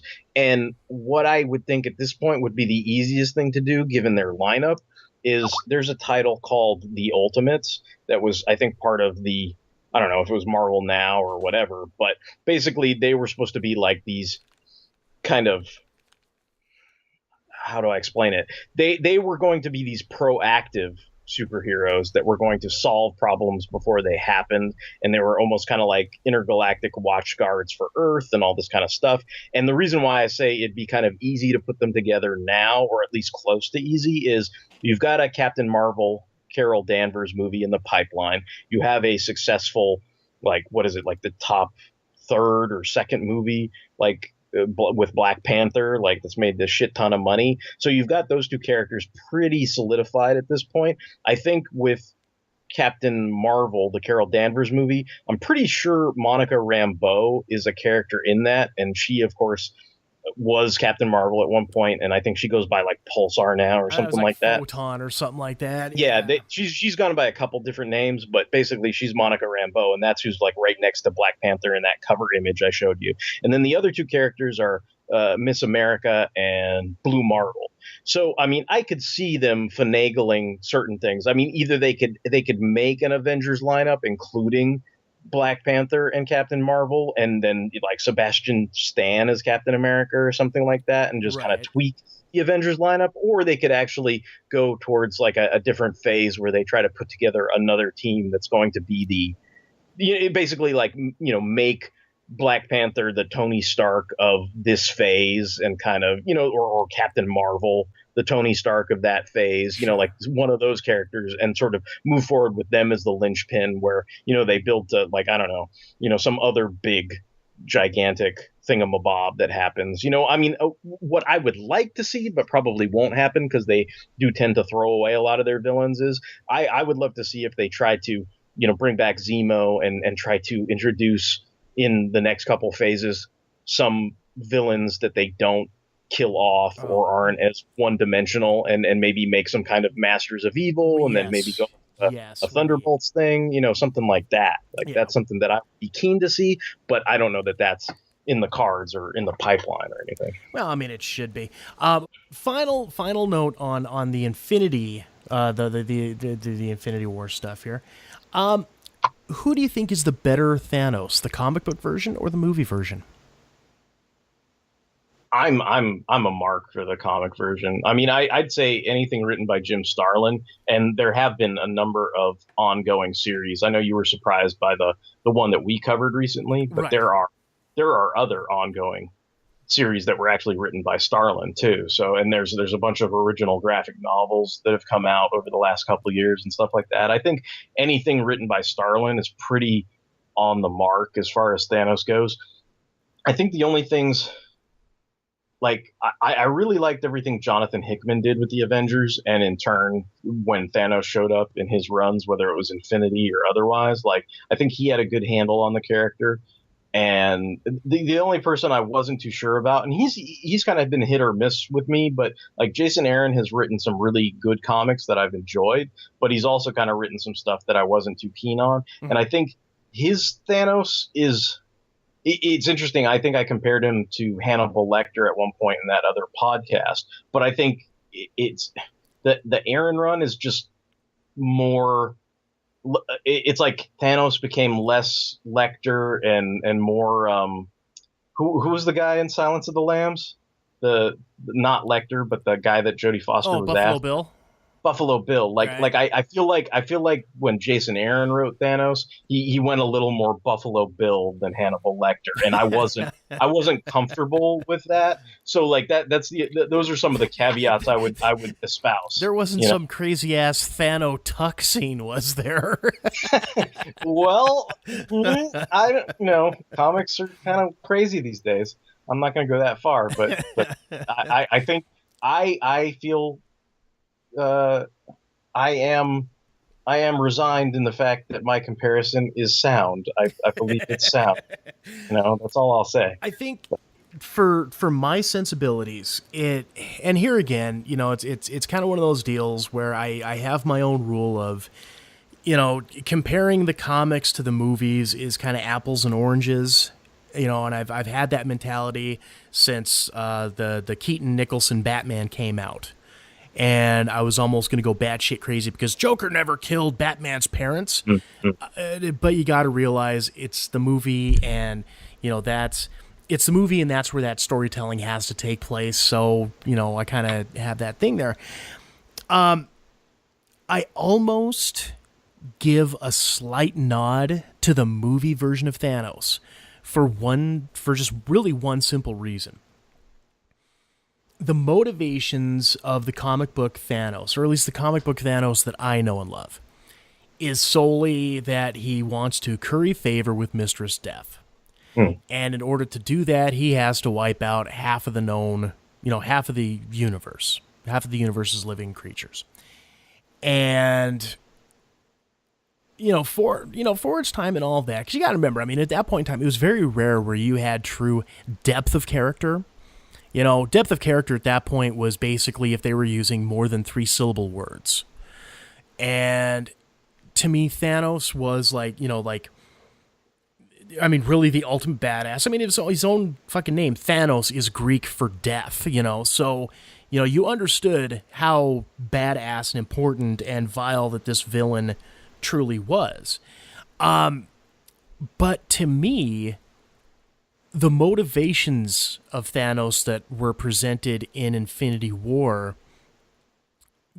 I guess because, number one, they haven't introduced Mistress Death unless you were going to get some kind of a Cate Blanchett cameo appearance as being the one that he wants to curry favor with, which I think really probably would have knocked the movie down a step or two if they would have done that, and I'm glad they didn't. Yeah. But the fact that his motivations aren't related to trying to curry favor with death as opposed to bring balance to the universe. Like in the one scene where talking to Gamora about how he wiped out half of her civilization. And he says, yeah, and if you go back and look at that planet now, they are the happiest and most prosperous that they've ever been in their life. They live to see another day. If you have to take out half the people to do so, to make sure that your civilization, your people live, I'll do it, and I have no problem in doing so.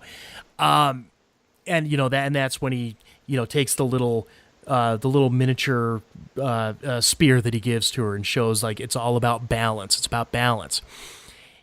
And I think that makes the movie Thanos a slightly better villain, just because I've always held the belief that your best villains, your best antagonists, think that they're doing the right thing. And from a crazed, whacked out point of view, you can almost see where they're coming from.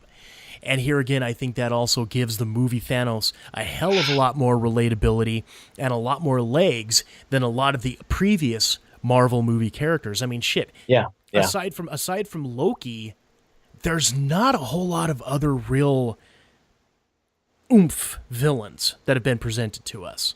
Yeah, I mean, you could retroactively make the argument that they kind of hobbled all these other villains so that Thanos could look super cool, like which would be a shame, I suppose. But like that, I guess my takeaway from this is I'm kind of super happy that like people that are kind of like the people that saw Thanos that had no idea who he was in these teasers and didn't care, like the Jays of the world that were like, who's this purple guy? Like that they just didn't get it and they didn't care. Like, I'm kind of super happy. Like they kind of get it now. They care. Like they're like, oh, Thanos is cool. Like, and so it's kind of like, oh, that's kind of it's kind of like that sense of vindication where you're like, I knew Thanos was cool. Like Thanos was always cool, like, but you guys just didn't understand. Remember the end of Avengers when I was the only one in the theater that went, oh my God, it's fucking Thanos. Yeah. Fuck you all. Yeah, right. All right. Well, before we wrap this guy up, what's next on the Fanholes and the history of comics on film dockets? What's the next thing to come out from Derek Crabbe Productions? Well, I mean, I did release Richie Rich, so that's currently available for people if they want to check that out. That's the newest History of Comics on Film segment. I can't say I'm even in pre-production yet, but the next History of Comics on Film is definitely going to be Superman 2. So that's basically on the docket when I get into the pre-production on that. And as far as Fanholes, like there will be a lot of tie-ins to current and upcoming movies. I think coming into this May, I guess. So, we're going to have a Deadpool show that ties in where we talk about Deadpool and Cable miniseries. There's going to be a Star Wars episode where we talk about some Star Wars comics with a guest. And then, there'll be some other stuff coming up. But that's pretty much what people can expect if they want to, check out either the podcasts or the videos. and just please, just for the benefit of everyone, on that Superman 2 History of Comics, let's have a good 20-minute bitchy session about the whole fucking cellophane plastic fucking wrapper Superman shield bullshit that went on with that. Oh my God. Derek, thank you so much for stopping by, giving us some of that valuable time, man. I appreciate it. No problem, man. This is always enjoyable. Thank you for having me. All right, so we will be back with the fourth segment and a little bit of Reddit fun with Jason. Squad M Show, kids. Stick around. In a city where corruption rules the streets, only one man can stop the serial killer known as the Blood Bandit. James Kurt, a former police officer turned private investigator, must race against the clock to stop the madman before he achieves his ultimate diabolical goal. When JK's brother Alex is thought killed in the line of duty and mysteriously returns with no memory of his past life, the stakes are raised even higher. Enigma, the comic book series from Quad M Productions, written and illustrated by TJ Damon, with colors and effects by Jason Vickers. Enigma. Order your copy at quadmproductions.com today.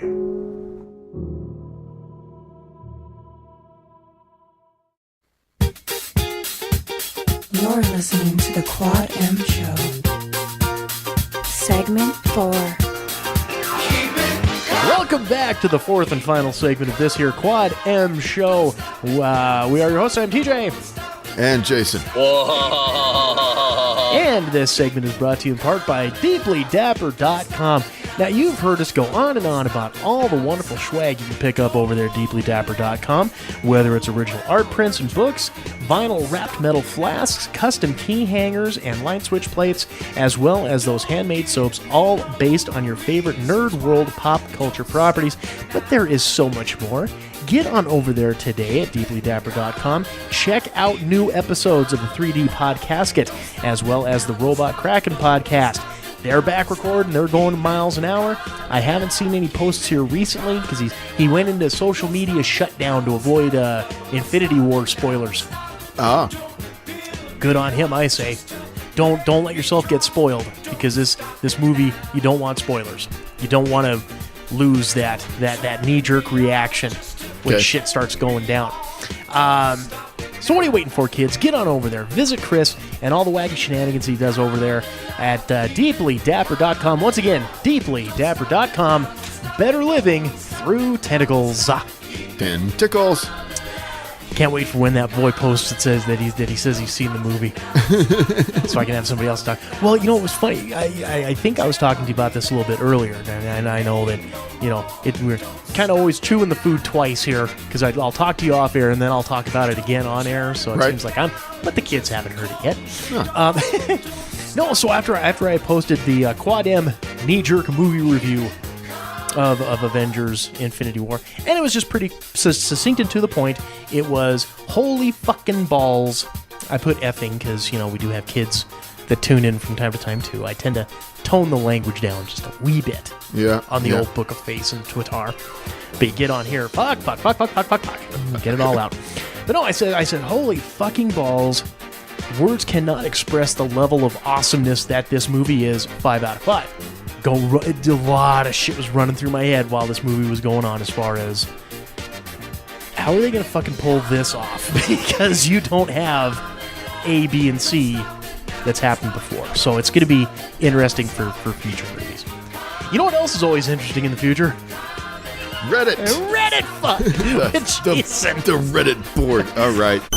Reddit fun with Jason. Okay, so good sir. What does the Hive Mind have in store for us this week?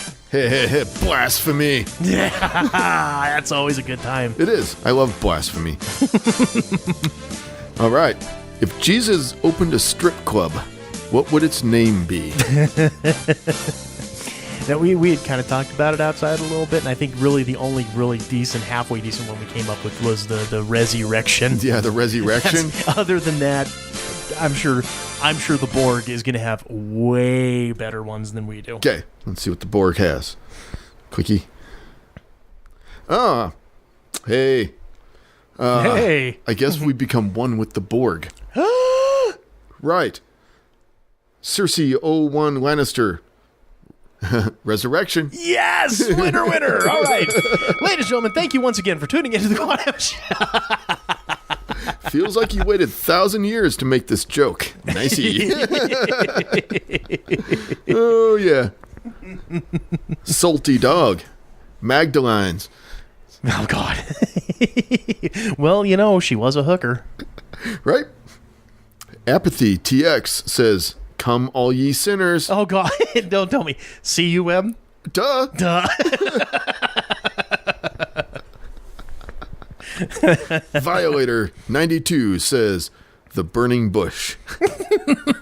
I don't know that I would go to a strip joint where they're calling it the burning bush.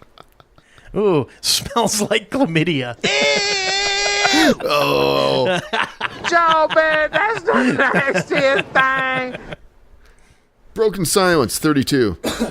Fuck you, Dad. Jesus.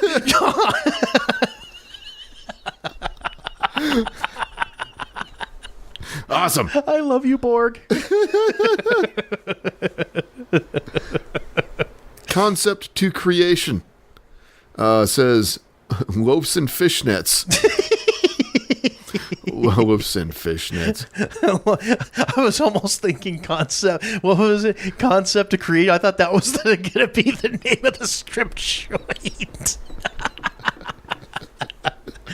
Loaves and fishnets. Loaves and fishnets. Gumby 4II98 says the second coming of Jesus Christ. C-U-M-M-I-N-G, of course. No. No, really? No, they spelled it correctly. Huh. How about that? Matt Treyu. The other cheeks. Just keep turning them. Redophile says the Holy Trinity. Marcel ZDR. Jesus. G-Z-E-U-S. Trying to be all hip, G-Dog. Jesus. Don't Crowd Me says the snake hole. Okay. Killer Wattage. Crucifixins. Winner, winner, chicken dinner. I don't think so. Winner, winner, sheen dinner. Okay, that's the winner right there. That's winner, chicken dinner right there. Crucifixins. Crucifixins.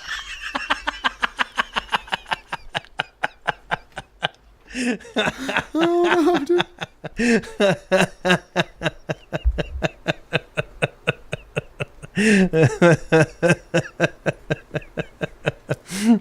Oh no! It reminds me of got in trouble in art class because apparently when they say you can draw whatever you want, they don't really mean draw whatever you want.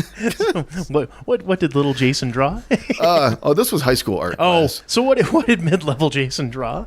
I drew an alien on the cross with crown of thorns and the fucking stab wound and stuff. Was it the alien like your typical like alien with the big eyes? Okay, just your generic gray alien. Big eyes.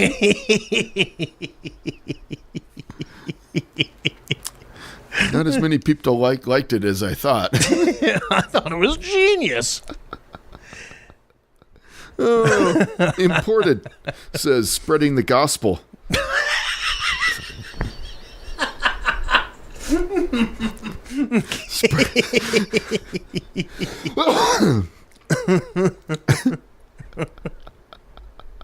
Oh no. Silver Wingtip 98 says decadent disciples. Decadent disciples. All right. Oh, this one's awesome. Bennett Foxy says Zebediah's massage. Let me try that again. Zebediah's massage pyramid and go-go girls.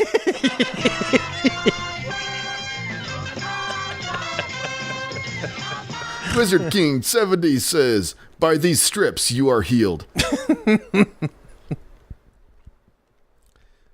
Massage parlor and go-go palace. Zebediah's massage pyramid and go-go girls. Oh God. That's a good name for the show. Welcome to the massage pyramid. No, the whole Zebediah's massage pyramid and go-go girls. Oh no.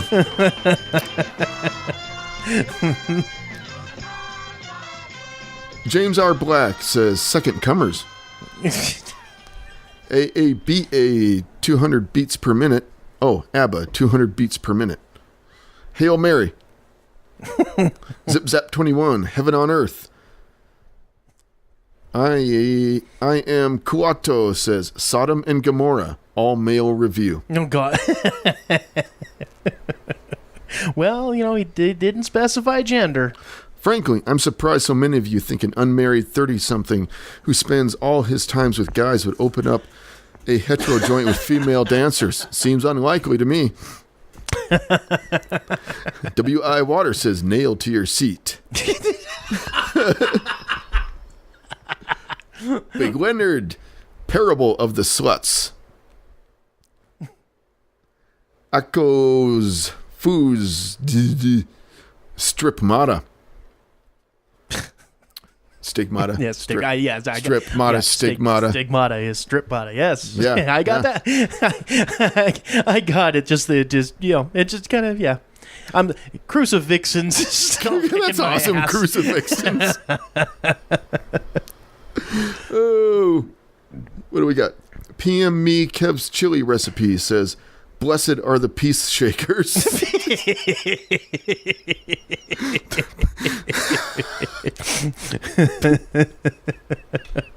It's not spelled peace as in like P-I-E instead of P-E-A. Yeah. Yeah. It's not the kind of peace that North and South Korea are talking about. Yeah. Well, it depends on where you're at. Flicker Fire says Easter's eager beavers. Easter's eager beavers. Whips and crosses. Spreading the Nile. Cross-dressing. Holies. Come all ye faithful. Holies.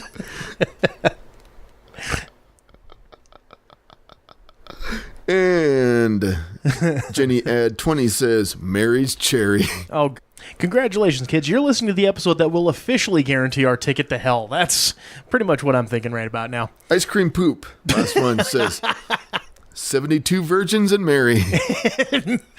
And Mary. Oh, Crucifixion Vixens is good. I like that one.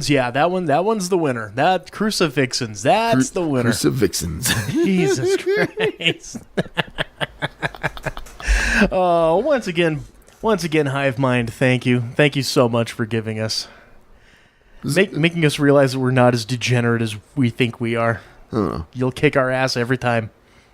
Zebediah's Massage Pyramid and Go-Go Girls is getting an upvote, though.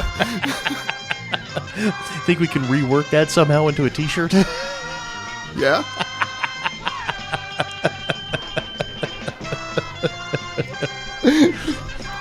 It's called Jason's Massage Pyramid. Something to personalize it Quad M-wise, of course. But yeah, because there's not a copyright on that. Fuck that. We can do it. I believe. All right, so as we're getting the tail end of the show done here, good sir, do you have any picks for the week this week? I have been watching the new Star Trek Discovery. I'm a few episodes in, and so far, the few episodes in, I'm pretty impressed. I'm kind of digging it. I'm going to keep watching it. You're not subscribed to the CBS deal, are you? I'm watching the new Star Trek Discovery. Okay, all right. That's all we need to know. Okay, all right. I got you. Won't ask anything beyond that. I got you. I'm not doing anything Google doesn't let me do. No, I am the last person to judge you in any way, shape, or form, sir. But don't say anything further that will incriminate you in a court of law.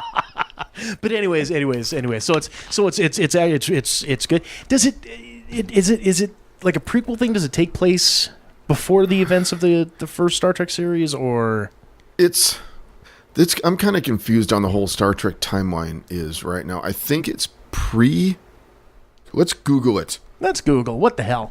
And whilst you're Googling that, I'm also going to do some quick little research here as well. Okay. It is pre-Kirk.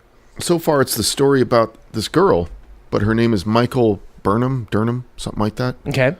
And kind of her story of she was second in command, and then some shit happened, and now she's not in command anymore. She was on a different ship, and now she's on the USS Discovery. Okay. The special effects and stuff are they're really fucking good. I don't want to spoil it or anything, but I don't care. But the Klingons are completely different than what we're used to in Star Trek. Okay. They're completely different. They're different. Like, I mean, we're talking they're not even a war. No, they're the same, but just design-wise. Yeah. Different. Okay. Yeah, aesthetically, they're completely different. And they do not speak English, so you have to read the fucking TV show sometimes. But, I can read a little bit of a TV show here and there, but I'm not going to read a fucking movie. But yeah, so far it's seems really well done. Like I said, the special effects are fucking phenomenal. And so far, the story is it's like coming along good, and it's being done well. Okay. I think, in my opinion, does it feel like Star Trek? I started to question it, and then there was one scene where she walked onto the bridge of the Discovery, and then I was like, it's Star Trek. Yeah, it's Star Trek. It's Star Trek. It just, like, the ambiance came over, and I was like, there we go. All right, now we're cooking. And whilst you were looking that up, I did my little homework here, and the voice for Batman Ninja was what we were talking about, the whole samurai thing. Batman Ninja. The American voice actors, because yes, it was originally done in Japanese, so I had to scroll through all the Japanese actors to get to the American ones. Roger Craig Smith does the voice for Batman / Bruce Wayne. Okay. He's not the actor from those other Damian Wayne trilogy of animated shorts or animated movies. first time doing Batman then? Not sure. Oh. Not sure. Could be. I don't know. And then Tony Hale is the guy who's doing the voice for Joker. Okay. Again, not a name I'm familiar with. Names I am familiar with is Tara Strong. She's pretty much been Harley Quinn since the newer movies came out. She wasn't on the animated series, but since then, she's been the animated voice of Harley Quinn. Gotcha. So she's back on that, and then Fred Tatasciore is pretty much, he's kind of one of those guys that does all of the big angry dude voices. So he does the Gorilla Grodd and Deathstroke, so he's in there. And one that I find kind of unique, Tom Kenny is doing the voice of Penguin. Tom Kenny. Yeah. SpongeBob SquarePants is what he would be best known as. That's his number one voice. Wow. Is Penguin. Yeah, SpongeBob SquarePants. Me howdy, Batman. Me howdy. Yeah, well, I think at this stage... No. What? That would be the Chinese. Chinese, Japanese, dirty knees. Look at these. I believe they were Oriental. That's pretty much where I fit in on that one. I think it's pretty obvious what my pick for the week this week is, kids. If you haven't seen it already, and you managed to skip past all the spoilers, go. Avengers: Infinity War. Go. I have given it a 5 out of 5. Review-wise, I mean, this is 10 years of Marvel Cinematic Universe finally coming to a glorious head, and this fucking pimple is ready to pop, kids. This is it. This is the shit. Okay. I've only at this point I've been to it once. I don't know that I want to put it on top above Winter Soldier, but it's definitely a strong number 2 when it comes to the Marvel movies.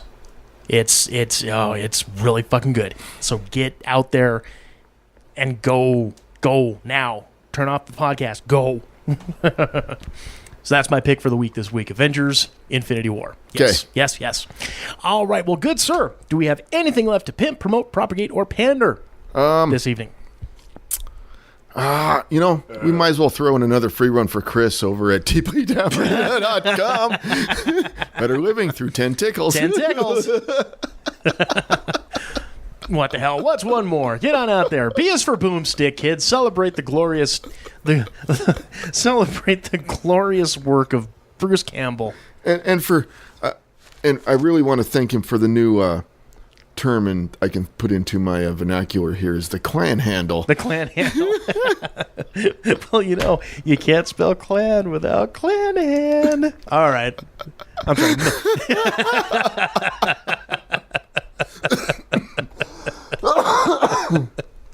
That's how I know he listens to the shows. I get shit like that. So, all right, kids. Well, that will wrap it up for this week's episode of the Quad M Show. As always, make sure to get out there, subscribe to us on whatever podcast listening app you're listening to. Rate and review. Those stars and those words are so very important. Also, too, make sure, like us on Facebook, follow us on Twitter, and follow us on Instagram, all those other various different things, because now that Enigma number 4 is at the point of where we're almost ready to get that sumbitch out, all of those updates are going to be out there for you. So make sure you're tuning in through all those various things. So until next week, kids, this is DJ. And Jason. And we will see you all later, gang. Take care. You've been listening to the Quad M Show.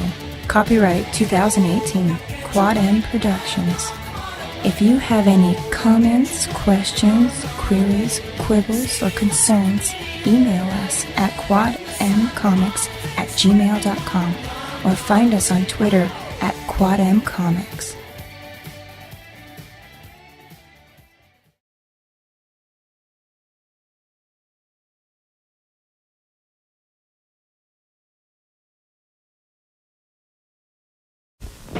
Nutty gritty, it's a snack you can munch. Nutty gritty,